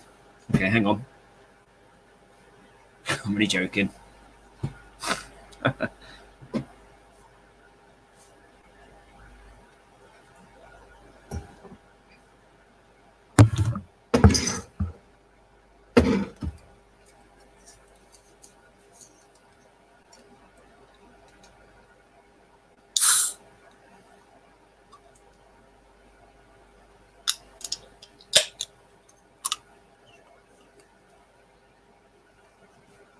Read that last message out again.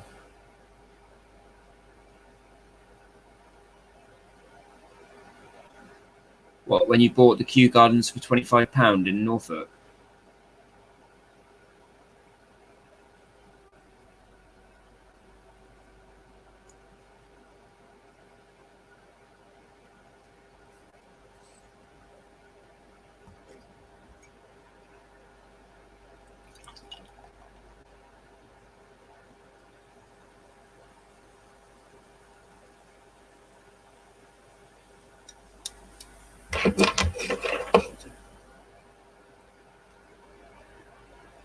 Hi, Lisa. Ozark Lady Cooks, hello.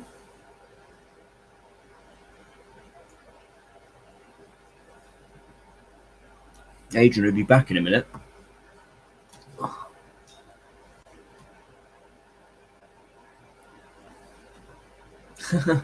Oh my god. I think we're lagging a little bit.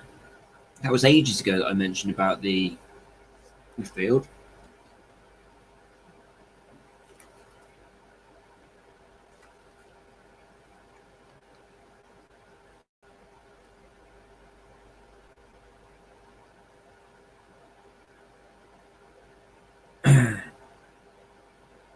Guys, have we got a bit of a lag?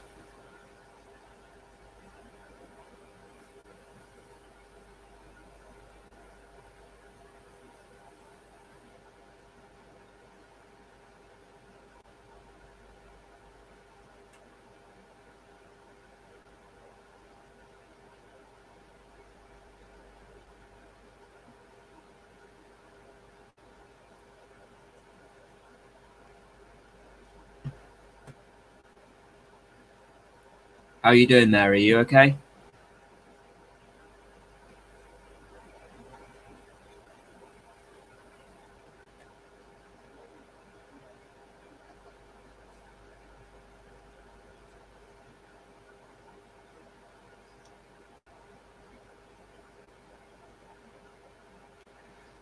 Adrian's just been laughing downstairs, so I'm assuming it is lagging quite a bit. I think he might have lost his leg. It's taken ages for him to get up the stairs.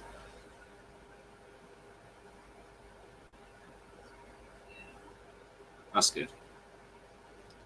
That's good, Mary.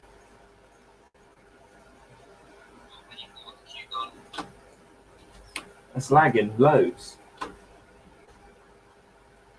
That's well behind.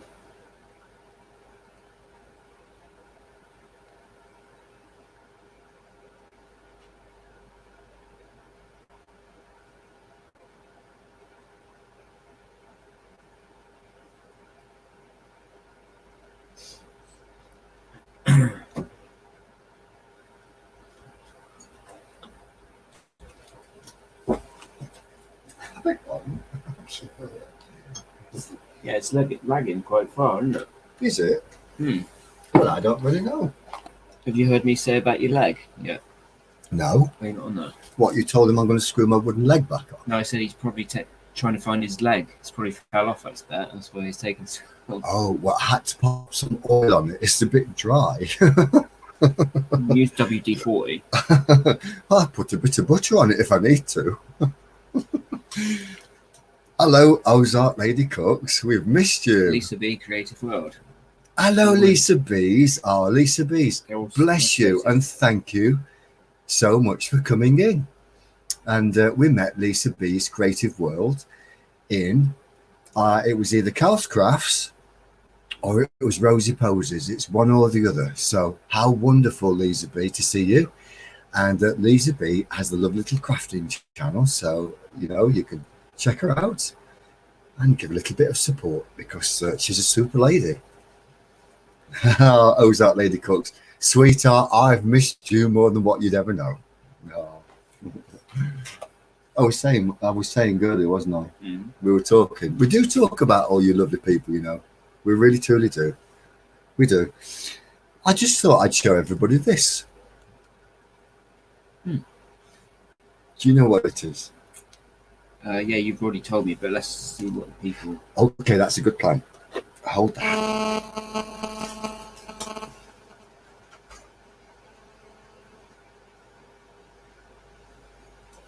Well, that, everybody, is probably about 100 years old. And somebody somewhere is going to be able to tell us what it is or what it was used for. I'll give you a clue. It would have had something inserted in it. The sides. Where? Put it on the side so they can see the... I was coming to that. I'm only joking, mate. Come on. Would you like to explain it? No, you can do it. Righty-ho. Right. Well, still grumble, everybody. This is very old, and I don't know if you can focus in on it. I don't know if you can read the words. Actually, Simon can probably hold that better because I'm all over the place at the moment. Have you got that wooden leg on properly? Yes, it's all right. I've screwed it on and everything. Now, it says Pope and Company Limited, which is the at the top somewhere here. Yeah.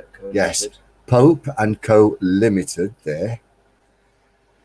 And if you turn it round, Hang on, I can't. that's a good guess, Ozark Lady Cooks. But no, it's not a sink plug, not a drain cover. It says Dorchester along the top. There's the D, Dorchester, which is a small historic town in Dorset. Hang on, let's put it this way and then they can see it facing the right way. Dorchester, there we go. So that's a town. Mm. And that's got Roman origins, and well before that was ancient before, wasn't it? So Dorchester. It's made of brass, and it would have been Is that the year? inserted. 1700. No, it doesn't have a date. That's company. That's company. Where are we? Found that. Right, there we go. That's Company Limited. So it's Pope and Company Limited, Dorchester. So if you whiz it round, everybody might have a clue or possibly can guess what it is. What, turn it around? Yes, so they can see the back of it. Aha, we've got a Look. very good answer. There's you lot inside. Dig it, Mart. It's been a pleasure. Well, hey, look at me. I'm inside a beer cask. No, you Marvelous. just give it away. No, I didn't, because what's his name just won it? Oh. Rob Spooner. Oh, I see. Yes, Rob Spooner guessed correctly. Well done, Rob. And there is, believe it or not, screw threads. You can show them. Screw threads. So you would have had a huge barrel with all the big metal bands running around, probably about 4 or 5 of those to hold all of the pieces of oak together. And that was inserted in the side of a barrel, like so, and screwed in. And it would have arrived with a bung, a cork or a big bung, hence the saying bung it in, bung it in, bung it in, basically. So you would have had that in the side of a barrel. And when it arrived, basically they would have had it in a pub and they would have inserted a wooden beer tap into that because it was metal, and metal on metal wouldn't work. So it would be a wooden beer tap, and they would have had the beer, the big barrel on its side in a very old-fashioned pub, and then they would go literally to the barrel, open the tap, top up a pint of ale, and then give it to the customer. So Rob did get it, mate. Rob got it. Well done, Rob. Well done. Yes, he obviously enjoys a beer. Well done, Rob. So yeah, how cool is that? It is. It's a very nice item, historic, and I've seen those selling on eBay as found in the soil for anywhere between 15 to 20 quid. But I'm not going to sell this Oh, because cheers, thanks. I'm not going to sell this because I found it, and if I sell it for just 15 or 20 pounds in my lifetime, I'm not going to find another one like it, and if I do, it won't be the same company, so can't part with it. But years ago, you know, when I was a child, You would have when I was about 13, 14, I actually found one of these on a piece of derelict land where all the old houses used to be with my metal detector. And I can't remember who it was, but it was a British beer company. And I don't even know where it went to over the years. It must have gone somewhere. So just thought I'd show you that. It's cool, isn't it? Yeah, you're like me, really. You don't like selling your finds. No, I haven't ever sold. Truthfully, I have sold some of my finds way back in time when I was married and we had a kitchen to pay for and we had bills, and we were doing the house up. So yes, I sold some of my early gold rings and a beautiful diamond ring. And you've given a few away. Pardon? And you've given a few away. Given a few. Away. What, as in like the giveaways? Yeah. Yes, but I don't mind that because they're going to good homes. Yeah. And, Well, yeah. I But- got some stolen. Yes, sadly, Simon had a lot stolen, which was very sad from his. Maybe we shouldn't talk about it. Let's not go there. No, okay. I'll just tell him quickly. His ex-girlfriend took some of his lovely hammers. That's all we can just. That's it.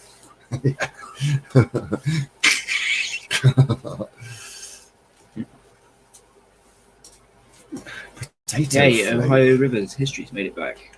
Hello Ooh. back and welcome back, Ohio. I'm so pleased that Lisa B's popped in because Juliet and Ozark Lady Cooks and Lisa Excuse B, me. they've all probably got the same interests, which is wonderful. It is. Yeah.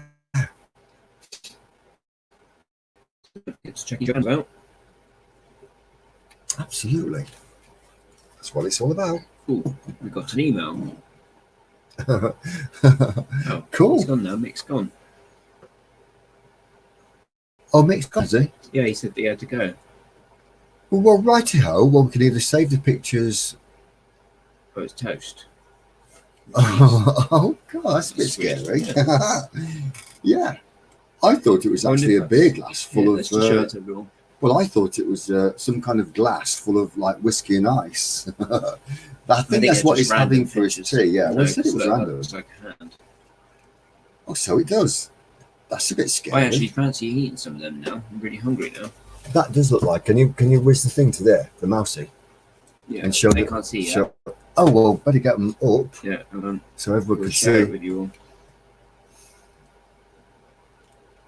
Oh, look, which one is Romeo? Oh, Romeo, this is Juliet.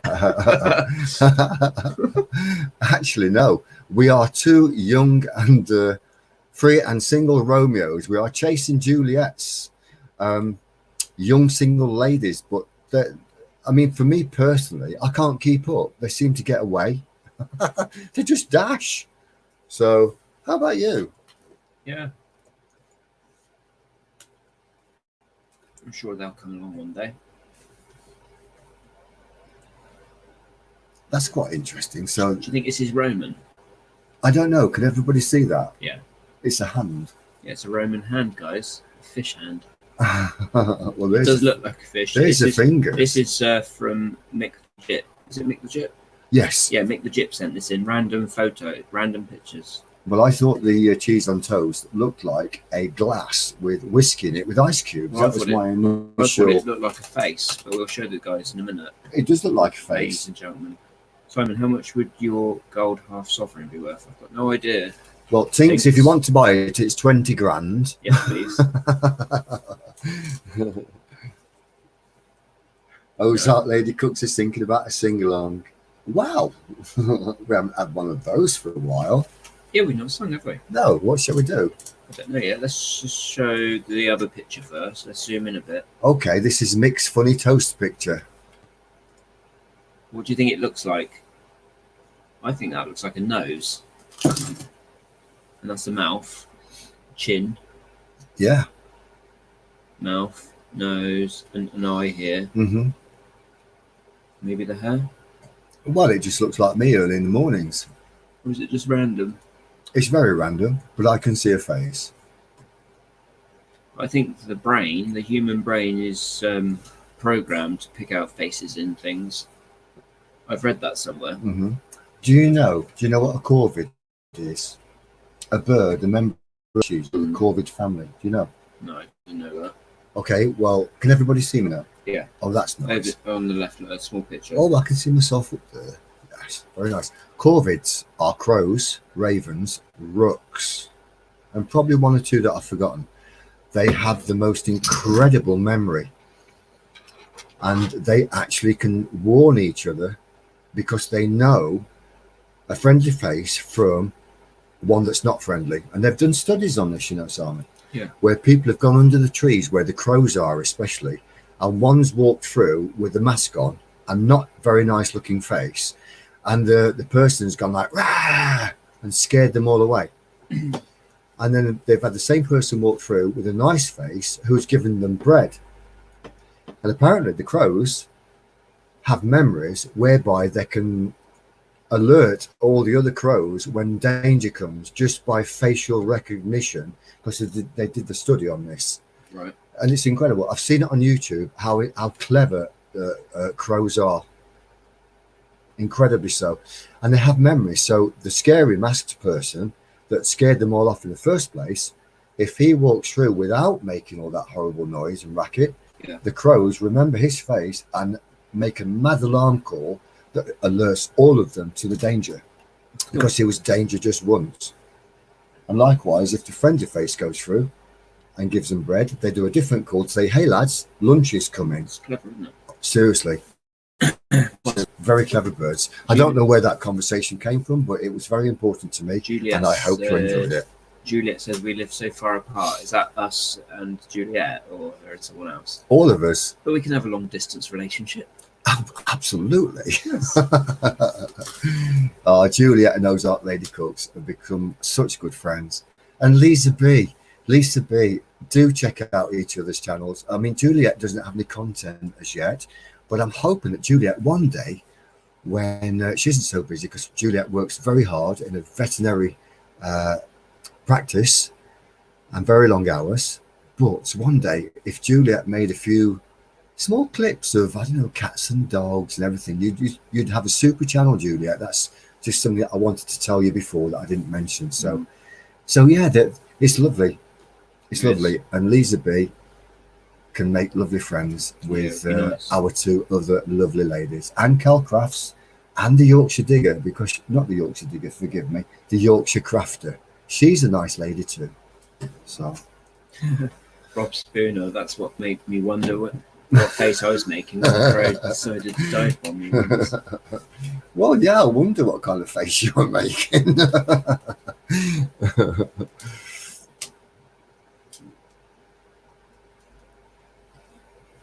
They have sunshine in Oregon. We had sunshine actually for about 3 days, didn't we? We had sunshine on a rainy day. Today's been really windy. Yeah. That's her though. All those baked beans. Beans me nines. Yeah, so thank you for that. Mick the Jip on your random pictures. It was an interesting little that's where the conversation about the face came from and the corvid crows. Yeah. Cool. So we got sunshine on a rainy day.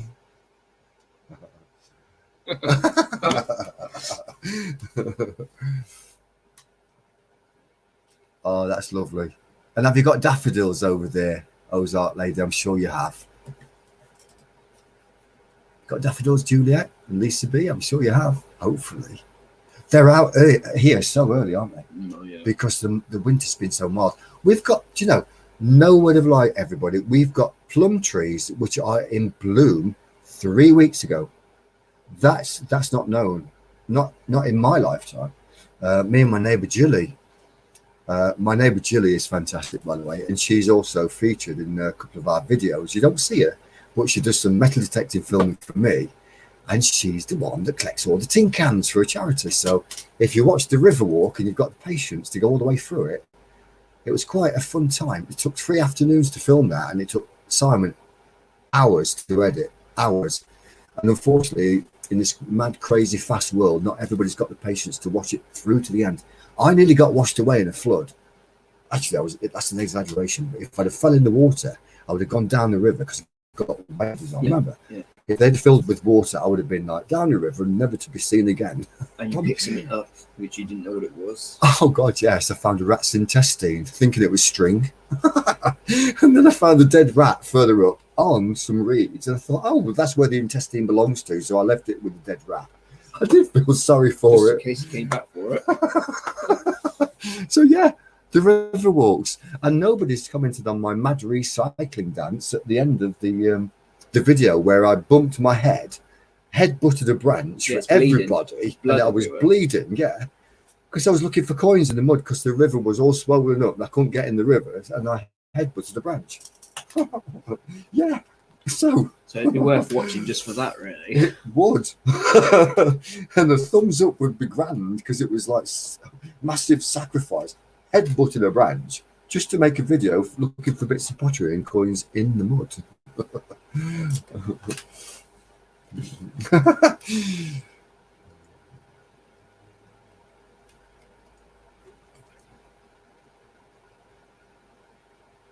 Are we still on? Yeah. Oh, that's good. Good luck. Right, Goes out, is lady. somebody going or? Sorry, Brenda. It's time for the Juliet. Mike, I'm so on, but you know, that's one thing I'm good at.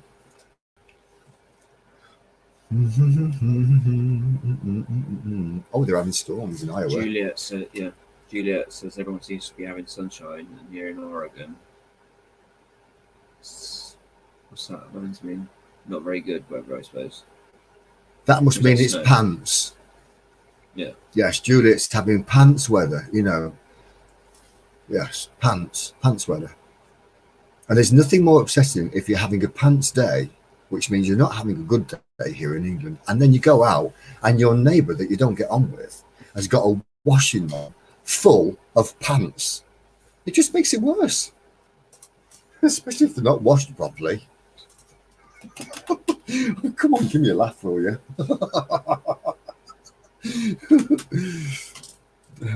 Do you want us to get serious? I don't mind doing serious now. But not for too long. And when I go like that, you can't see me. Look, see, everything's back to front here. I think you can change that on the options. Really? Yeah, somehow. Because really, you're sat where Right, I am. you're sat there and I'm sat here. No, that don't work. Where are you sat then? I'm sat there where you are, Right. and you sat here where I am. Well, if that was the case, shall we not just swap and get it right then and No, make it? because it won't. Because then we'll still be in the same place. I'll be over here then. And you'll be over there. Yes, a pants day, Ozark Lady Cooks. Yes. It's mirrored. That's what it is. Right.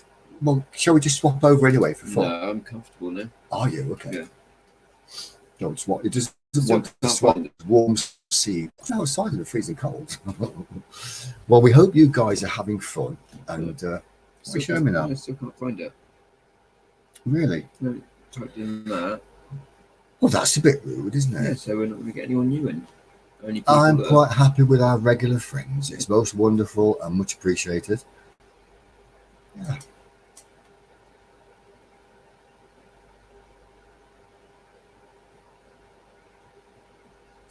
We got sunshine on a rainy day. Do you know the rest of the words? Unfortunately, I don't. I hear the What can make sound me of feel this distant way, my girl? drums. Oh my God. Look, we've lost everyone now. Look, we're on 6. Oh, really? We had 12 just now before we started singing. I don't believe you. Seriously? No, I don't know. I didn't look. Oh, well, never mind. You probably can't count No. anyway. Actually, it's 9 backwards, upside down. Oh, that's nice. Yeah, That's so nice. cool. Time warp in approximately 10 minutes. Oh yeah, true. I've always been interested to find out how it works, because I don't know whether it just moves an hour straight away or whether it just stays still for an hour. Well, the ladies chased all the guys away, apparently. You're not that scary, you lot. I'll tell you now. Well, they could be scary. I guess you'd say, Juliet said what it's like could someone's make left the me shower on feel full this way? My girls. Talking about my girls. Do-do-do-do. Let's do. It's astounding. Time is fleeting. Let's do the time warp electrifying. again. Well, you see, you remember the words. I could only remember the first bit. Let's do the time warp again. It's just a jump to the left, and then a step to the right. Put your hands on your hips. I'm just going to go for this. Right. Put your knees in tight and do the pelvic thrust. It really drives you insane. Let's do the time warp again. Wow. I just did. It would be funny to have a big full screen one night, Yeah. They were asking for someone with because I put the picture up. Did you see the green screen thing come up earlier? No. And they said, "What are you doing in the field at this time of night for?" And I put the woman up by accident. And I said, "Oh, sorry, that was Adrian's picture." I saw it. I was downstairs watching. It was me that said to Simon, "Simon, what are you doing in the middle of the ploughed field at this time of night?" Oh, it was you. Yeah.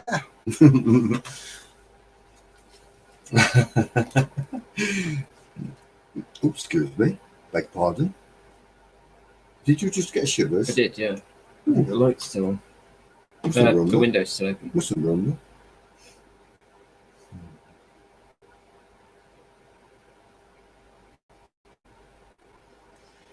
How lovely. Specialty. Oh, we've got a new subscriber. Well, that's nice. I'm not sure who it is, but I think it deserves a... Well, Let's absolutely. Let's have a look first, see who it is. Well, they're obviously very special. It doesn't tell us. Well, all that I wonder if special. All anyone our else- subscribers are special. We've got a new subscriber, but it doesn't say who it is. No notification. Not to a mustn't rumble. We're very happy about Yeah. that. So, new subscriber, we get a. Well, they get a. I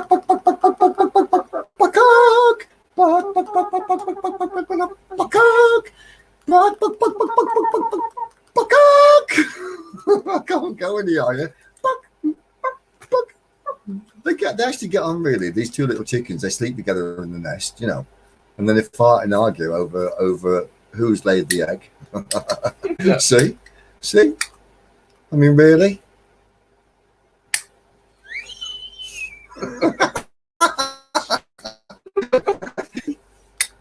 I mean, really? What do you think? Yeah?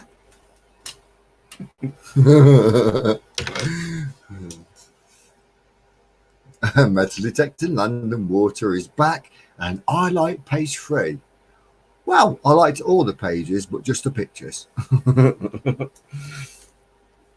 I mean, really, it's a bit rude, Page 3 was a bit rude, really. I mean, really, it was rude because they could have took everything off, Actually, I think I'm going to change the subject. I might go a bit more short-sighted than what I already am with the memories. That's why I found out why. Because our title doesn't even mention it, does it? Doesn't mention what? Metal detecting.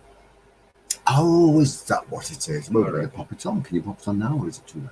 Well, it's not too late. It's never too late. Mustn't grumble. My mistake.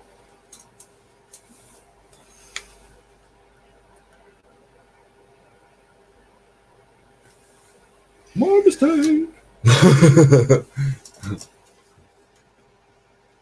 Just popped out for lunch. Does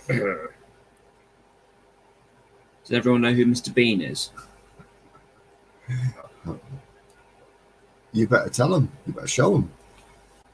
How can I show them? Just do it.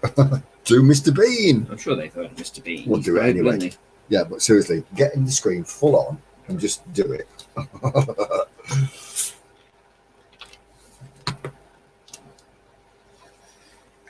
I Dreaming of a I wish I'd got a Jack microphone. Daniels. I'm dreaming. Mark the Metal Detective. Hello. Hey up, Mark the Metal Detective. I remember the first message you sent us, brother. You went, "Hello, we've got similar names." I went, "Yeah, we have." And we joined each other. How cool is that? So welcome, Mark the Metal Detective. Great channel. Find some nice stuff. Yeah.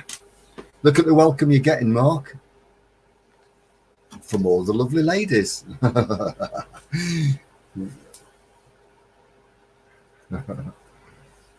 I wish I could swim. Oh, like the dolphins. Like dolphins can swim. But nothing would keep us together. But we can beat them. forever and ever. And we will be heroes, just for one day. I can remember, I remember standing by the wall, and the shame was on the other side, but we can beat them forever and ever, and we will be heroes just for one day. Blue, blue, electric blue, it's the color of that sheep where he will live, waiting for the gift of sound and vision. Do-do-do. Blue, blue, electric blue, it's the color of our room where we will live. It will do Mr. Bean for you. I can't do Mr. Bean. My son can. My youngest son was a Mr. Bean fan in a massive way. Yeah. And that's Simon's little speciality. I like David Bowie in his songs, as you could probably just see, you know. You don't have to applaud all at once. It's quite all right. Just hit the thumbs button. It's perfectly fine. So, yeah, Mark the Metal Detective. How are you, mate? Nice to see you pop in. And by the way, we've been doing a show and tell. So, look at the bottom of the screen, which is here. There. You see, I've got to get this hand thing right, look. There. Got any finds, mate? Mark Metal Detective. You want to send anything in? Hammies or gold or anything exciting? Send it in. Because we'll show it for you. Blue, blue, electric blue, it's the color of my room where I will live. Waiting for the gift of sound and vision. Doo-doo-doo. He was incredible. He was an absolutely incredible man. So gifted. So gifted. And he was in loads of bands, and he was a solo musician for years before he actually started to get anywhere. And many times he almost gave up. I've got 2 books about David Bowie, and it's incredible to read his life story. And of course, the main record that actually made him famous was Ground Control to Major Tom, and it was released around the same time as the astronauts were going up to space. So it was just the right timing. Yeah, Mark. Technical stuff, I am the same. Believe you me, I am absolutely the same.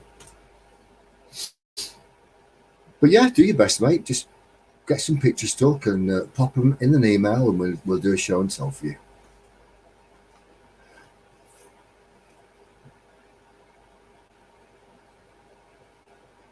Ziggy played guitar, jamming good with Weird and Guled and the Spiders from Mars. And he played it left hand, but he made it too far. Became a special man. And then we were Ziggy's band. I've got to keep it down a bit because Simon's little girl is fast asleep next door. So, you know, give me a microphone, guys. I'll be like, yay. We'll have the karaoke. We'll have the karaoke. We'll have the karaoke. And what a good time we'll have. Get off my land. Beg pardon? Beg pardon? Oh, I've either got a ghost in the room or Simon's going to surprise us with something silly, hopefully. What are you doing?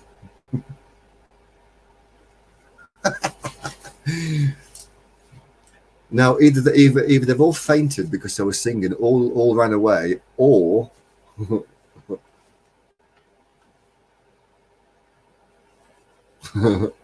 what are you looking for?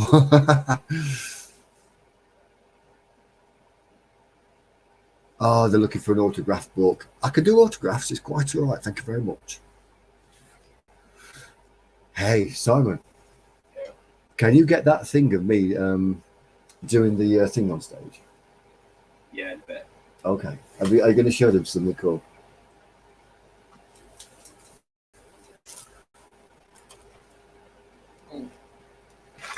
A digitized version of John Glenn's first orbital flight. Well, you can check that out later, guys, because that sounds quite interesting.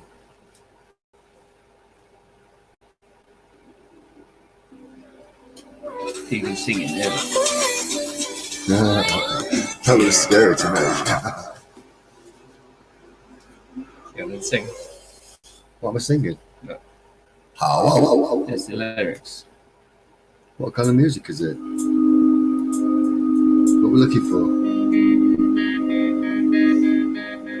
Who's that? Ed Sheeran. Well, I'm very sorry. I don't know any Ed Sheeran songs. Simon left it. I don't know him. Don't know. I know the name, but come on, you can do it. You can do it. Oh, you can.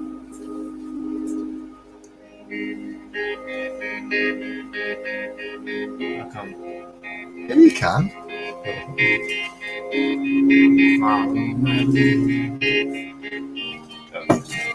Well, I found a girl, beautiful and sweet.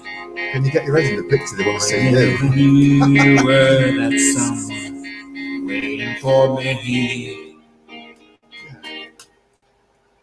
No, I'm not doing it now. You don't. Come on, I don't know it. I don't really know it either. Well, I was enjoying the flag lights it's a the bit, but first you one. was off the picture. Oh. You've got to get It's the in. first one that came up. Just on one that we both know. Exterminate, exterminate. Do you think we're the first metal detecting channel to be singers? Or try to be singers? We possibly are. It's possible. I must admit, I do like the lighting in here tonight because the other night it was a bit gruesome. It was like being in a torture chamber. I don't know why.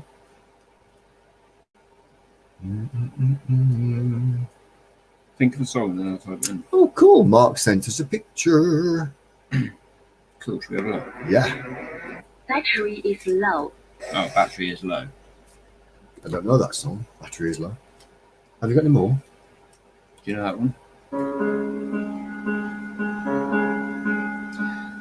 I'm afraid I don't. Do you?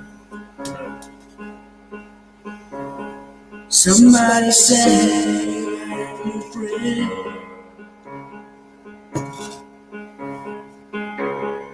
Does she love you better than I can? Come in the screen. I can't see you. No.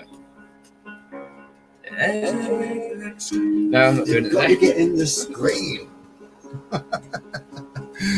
You've got to mean it from the art. Right, Come anyway, on, let's, they look like at these, it. let's look at these pictures. No, they want you in the screen. They want to see you sing, and they like it.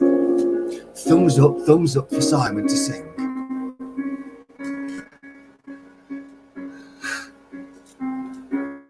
Right, let's look for these other things anyway. Pictures. But Lady Ozark and Juliet wanted to sing song. Well, let's find one that we both know then, because it's not fair otherwise, is it? Okay, let's have a look at Mark, the Metal Detective's Roman sandal brooch. Now that sounds cool. If the battery's flat on that, there isn't that.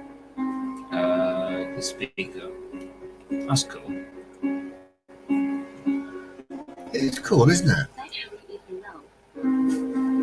low. Is there a charger for that? Yeah, sounds so.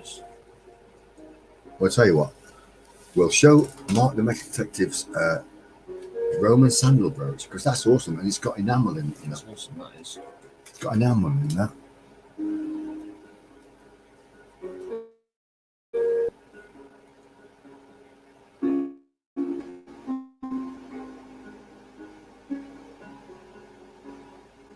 Do you know that could have been sold for somebody who was going on a very long journey as a little lucky talisman, you know? Really? Well, it would make sense, wouldn't it? Somebody who's maybe travelling through the wild, dangerous world of ancient Britain back in the day, maybe would have bought that from a small market stall and it would hopefully be good luck for safe travelling It's along the very dangerous roads. cool. Should we Back in zoom that in a bit? Yeah. Battery is low. And you can see at the end, actually, there's a little broken part on the rounded end. There is. So possibly, would it be a pendant that was hanging from a small chain or something?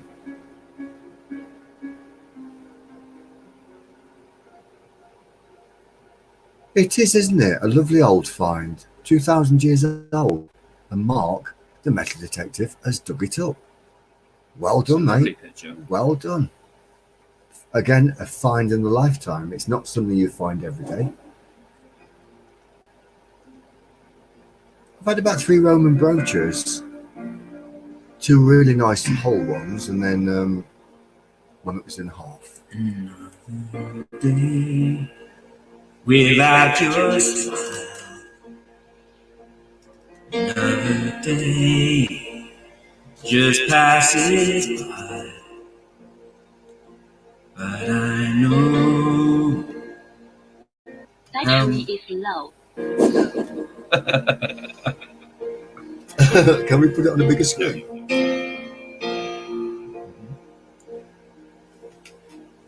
Right, anyway, what is that anyway?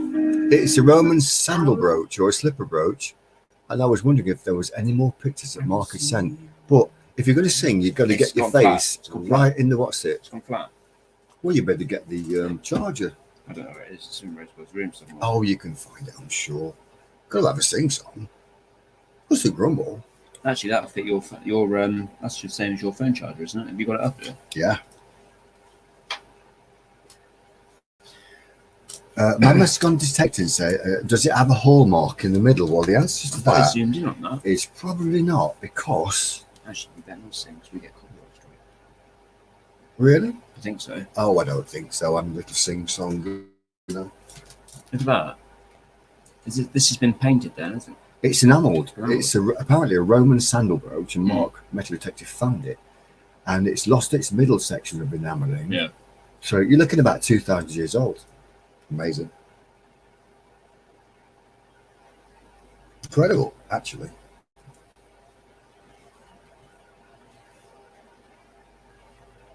Mark, the metal detective. Cheers, guys. Oh. The guy at the Duke said that day out, 50 fibula brooch finds. Ooh. It's a lot. Yeah, look. How cool is that? Over 50 fibula brooch finds, really. Incredible.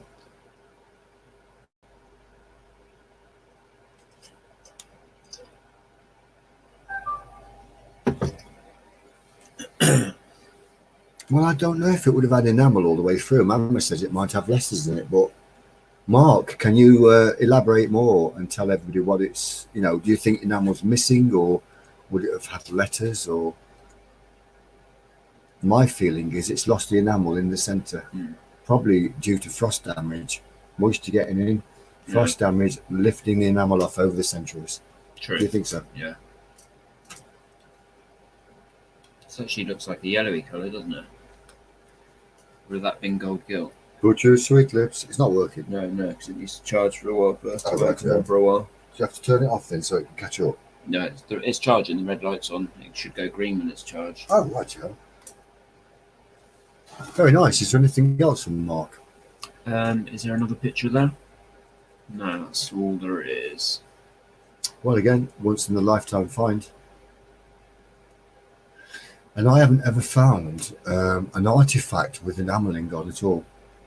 Can you see the Few circle? brooches, few coins, but nothing as unusual as that. I can't see the circle. Can you see it?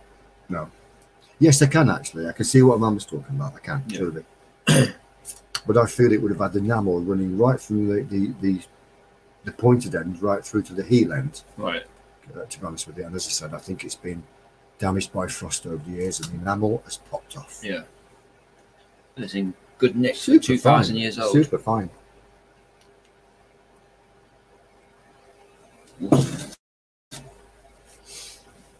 Anyway, Rob lives in Southend.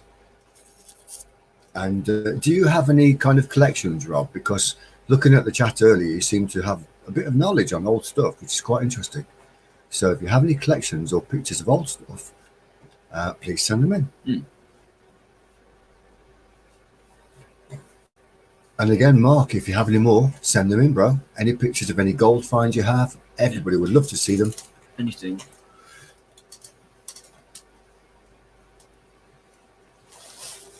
And the shape makes sense now. Yeah, Mike, have you got any finds you can send in, buddy? That'd be cool. Email to the Metal Detectives on Dorset, gmail.com. That was my kind of trying to be cool voice. Did it work?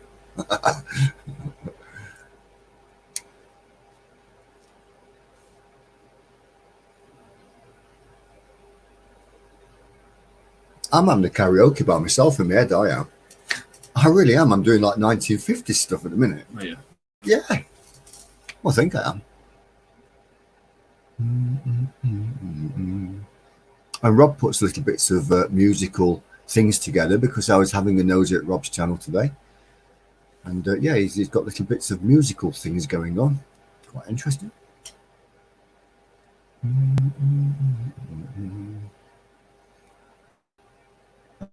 Actually. Yeah, I'm just looking at the email. Okay.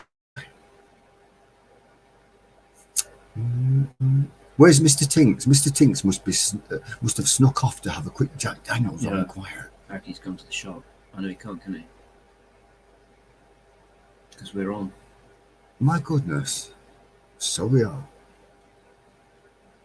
It still says 2. Oh, it says 2:11 now.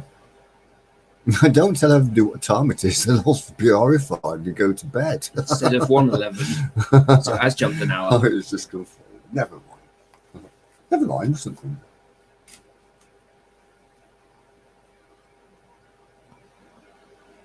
Grumble is a very interesting word, and I don't know the origin of it, but there must be a reason why the word was invented.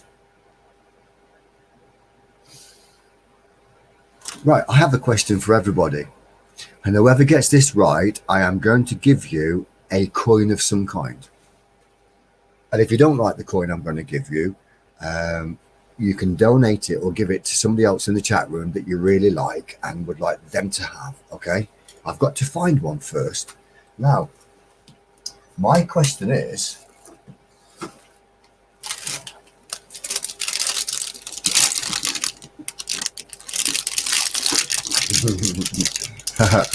this is a secret question. What colour? I have a sweet in my hand here. Not going to tell you what kind of sweet it is, but I have a sweet. They're very, very distinctive. And I'll just have a quick peek. Having a quick peek. It is black and white. It's a sweet. And whoever guesses You just correctly. said what colour it is. Yes, I don't Yes. mind telling them the colour because it doesn't necessarily tell them what kind of sweet it is. Yeah, but you said what colour is it? I didn't tell them what kind of sweet it was. The question was, what colour is the sweet? Oh, pants. Well, I just have to eat it now, won't I?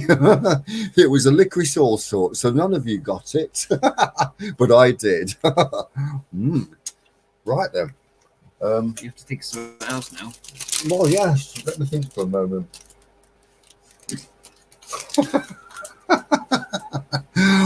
They would have never guessed licorice all sort. Well, no.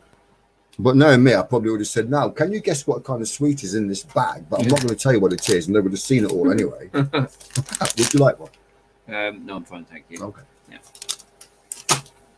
Was I just going to do a nice little giveaway of something? Yeah. Unfortunately, at the moment, I can't find anything. Take me! Take us! Take us poor chickens away from these mad people. This one is, I'm not being rude, begins with B and ends with What does it end with? D. I don't know. Bird. Oh, I see. No, it's a swear word, but you Oh. can't say the whole word. This one is just a Pain.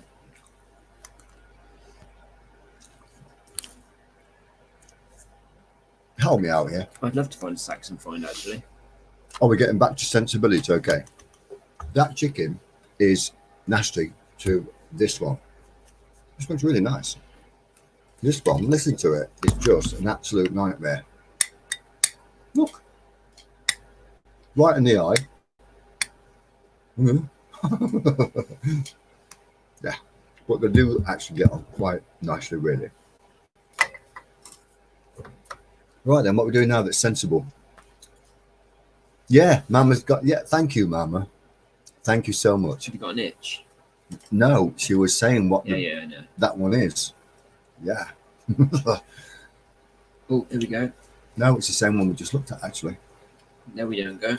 Well, why don't you just go down some nice pictures and find that lovely big golden torque that Matty found? Because everybody will just faint when they see it. Such a beautiful thing. Tell me if you see it as I'm going down. Okay, we are now looking down the email to find Matty's metal detector in South Wales. He had the most fabulous rare find, once in a lifetime find, the ones that we all dream of, really. I didn't say it might be up in the storage box if I couldn't see it straight away. Oh, dear.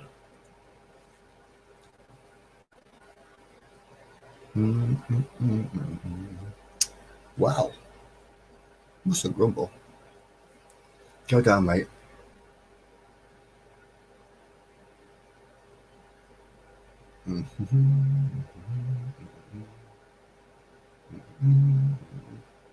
Oh, by the way, I'm not going to tell you who it is, but we had a massive shout out this week. Unbelievable shout out.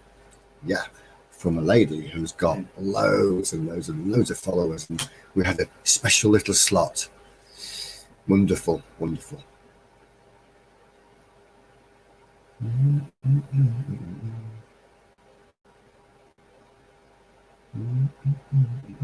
Well, we're looking. We're still trying to find this talk. In the meantime, we'll talk about the talk. Fabulous find. Oh, there's a Yeah, absolutely Snake. fabulous find. And it's probably about 3,000 years old. So you're looking at like early history. Incredible.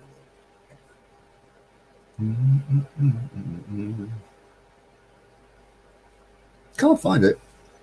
Still, mustn't grumble. I need to go to the loo desperately. off you pop then. Yeah, otherwise I'm just going to pop, literally.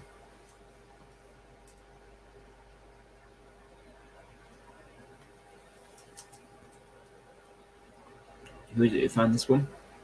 It was Matty. Okay. Matty's Metal Detector in South Wales. Good channel. We've got loads of good channels in here, actually, in all fairness. And we always try to include everybody and say, look, have a look. There we are. There it is. This is a lifetime find, Sky. It seriously is. A lifetime find. A dream find. A dream find. Solid gold. Very, very pure gold. From 2,500, 3,000 years old. Dream find. I have to go before I wee myself. See you in a bit. No problem. So this was found by Matty's Metal Detecting. And it's a torque. I think it's a bracelet one. I don't think it's a neck one because it's too small for that. Unless it was for a child. But they would have had some money doing something like that.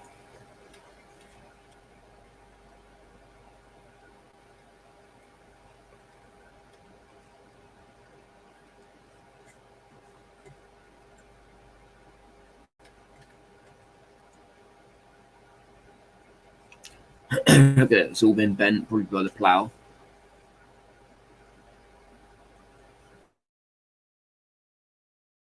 ever get it put back into normal shape, we'll probably leave it how it is actually.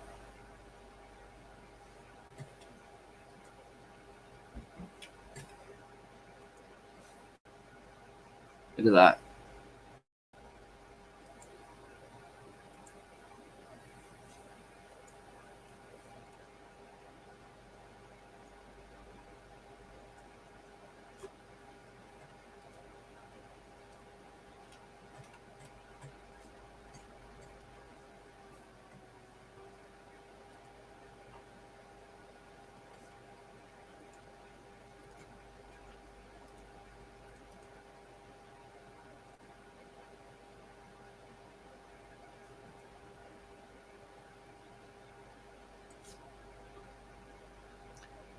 That's awesome, guys, isn't it?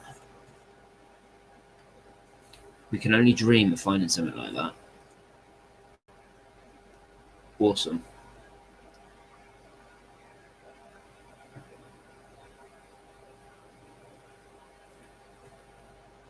I'm not sure if they'll restore that or not. I think they like to leave things how they are, to be honest. There was a lot of things bent up and chewed up by with the Staffordshire hoard that was found up in Staffordshire. I'm not sure if they've done anything with that.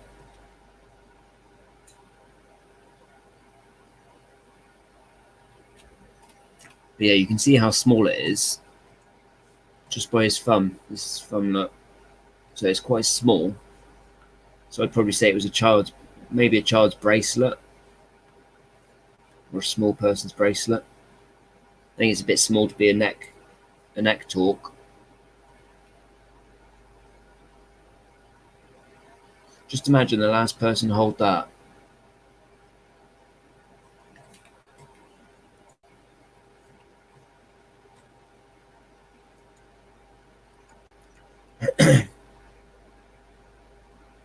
It is, yeah.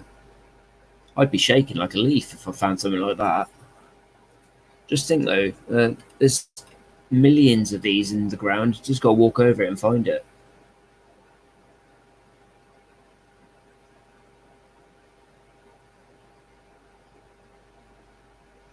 I mean, there are probably professionals out there that could do that. They'd probably have to heat it up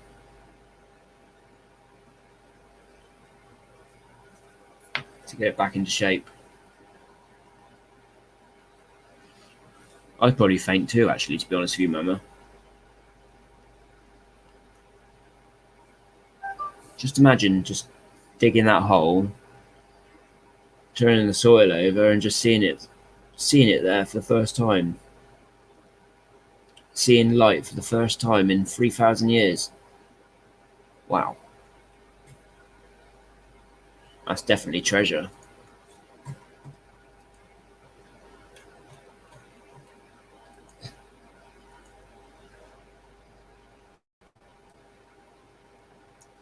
See, I thought it had like a pattern here.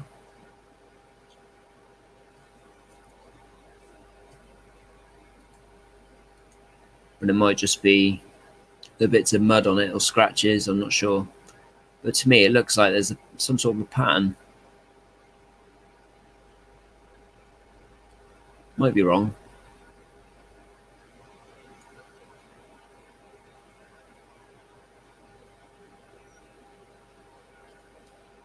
It's lovely.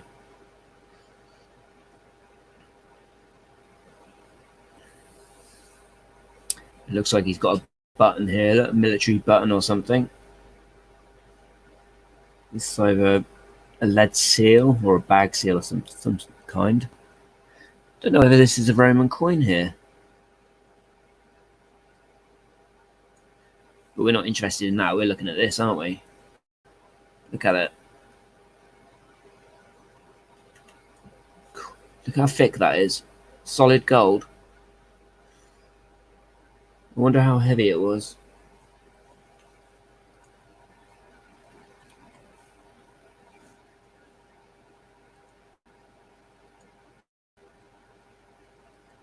Find of a lifetime. I'll tell you what, if you were out metal detecting and you dug this up, you'd think to yourself, I'm not going to find anything better than that. You know, because you always want to outdo what you found previously, don't you? Well, I do. I never do, though. Maybe a few ring pulls.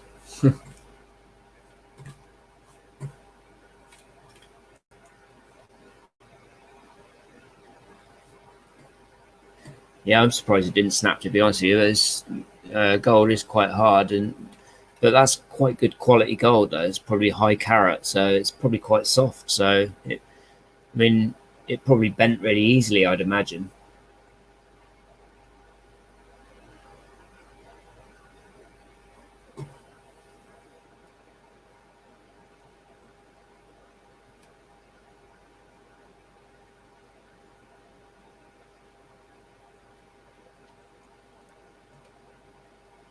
I mean, imagine that being a surface find. Imagine finding that just walking across the field and just finding it. You never know, there might be more in that field somewhere. Maybe a scattered hoard or something. Deeper down in the ground, look, the plough's brought it up higher.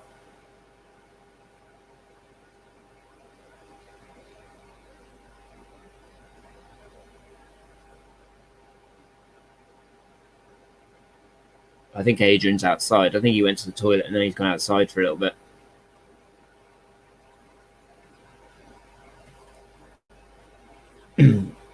Unless his glass eye fell down the stairs, I'm not sure. He might be looking for his glass eye, guys.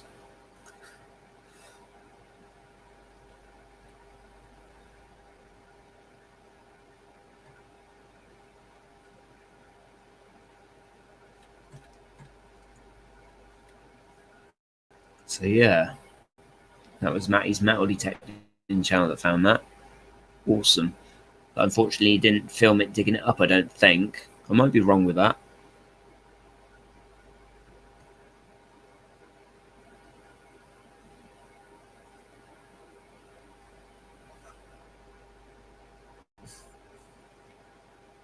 Hope it didn't fall in the toilet. What? His phone?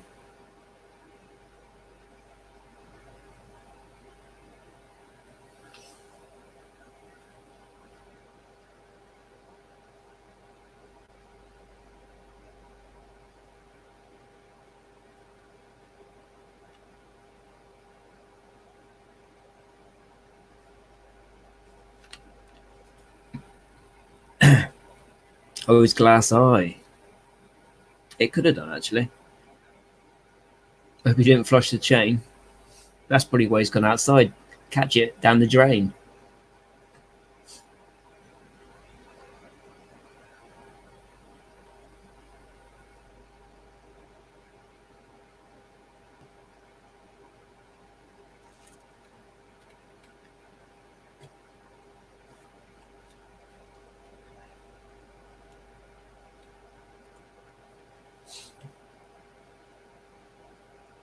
Yeah, that was awesome, that find. I'd love to find a gold torque like that. Or any torque, really. Any piece of gold. I've only found one piece of gold. So that's my bucket lister. Nice one of those. Let's see if there's any more emails.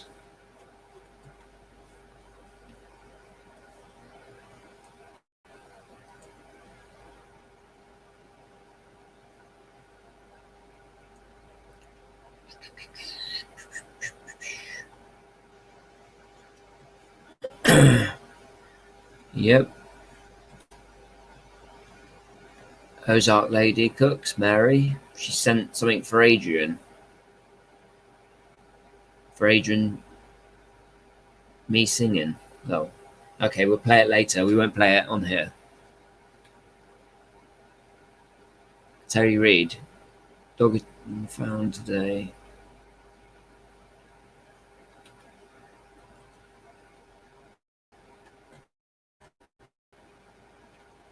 Nice. What's that?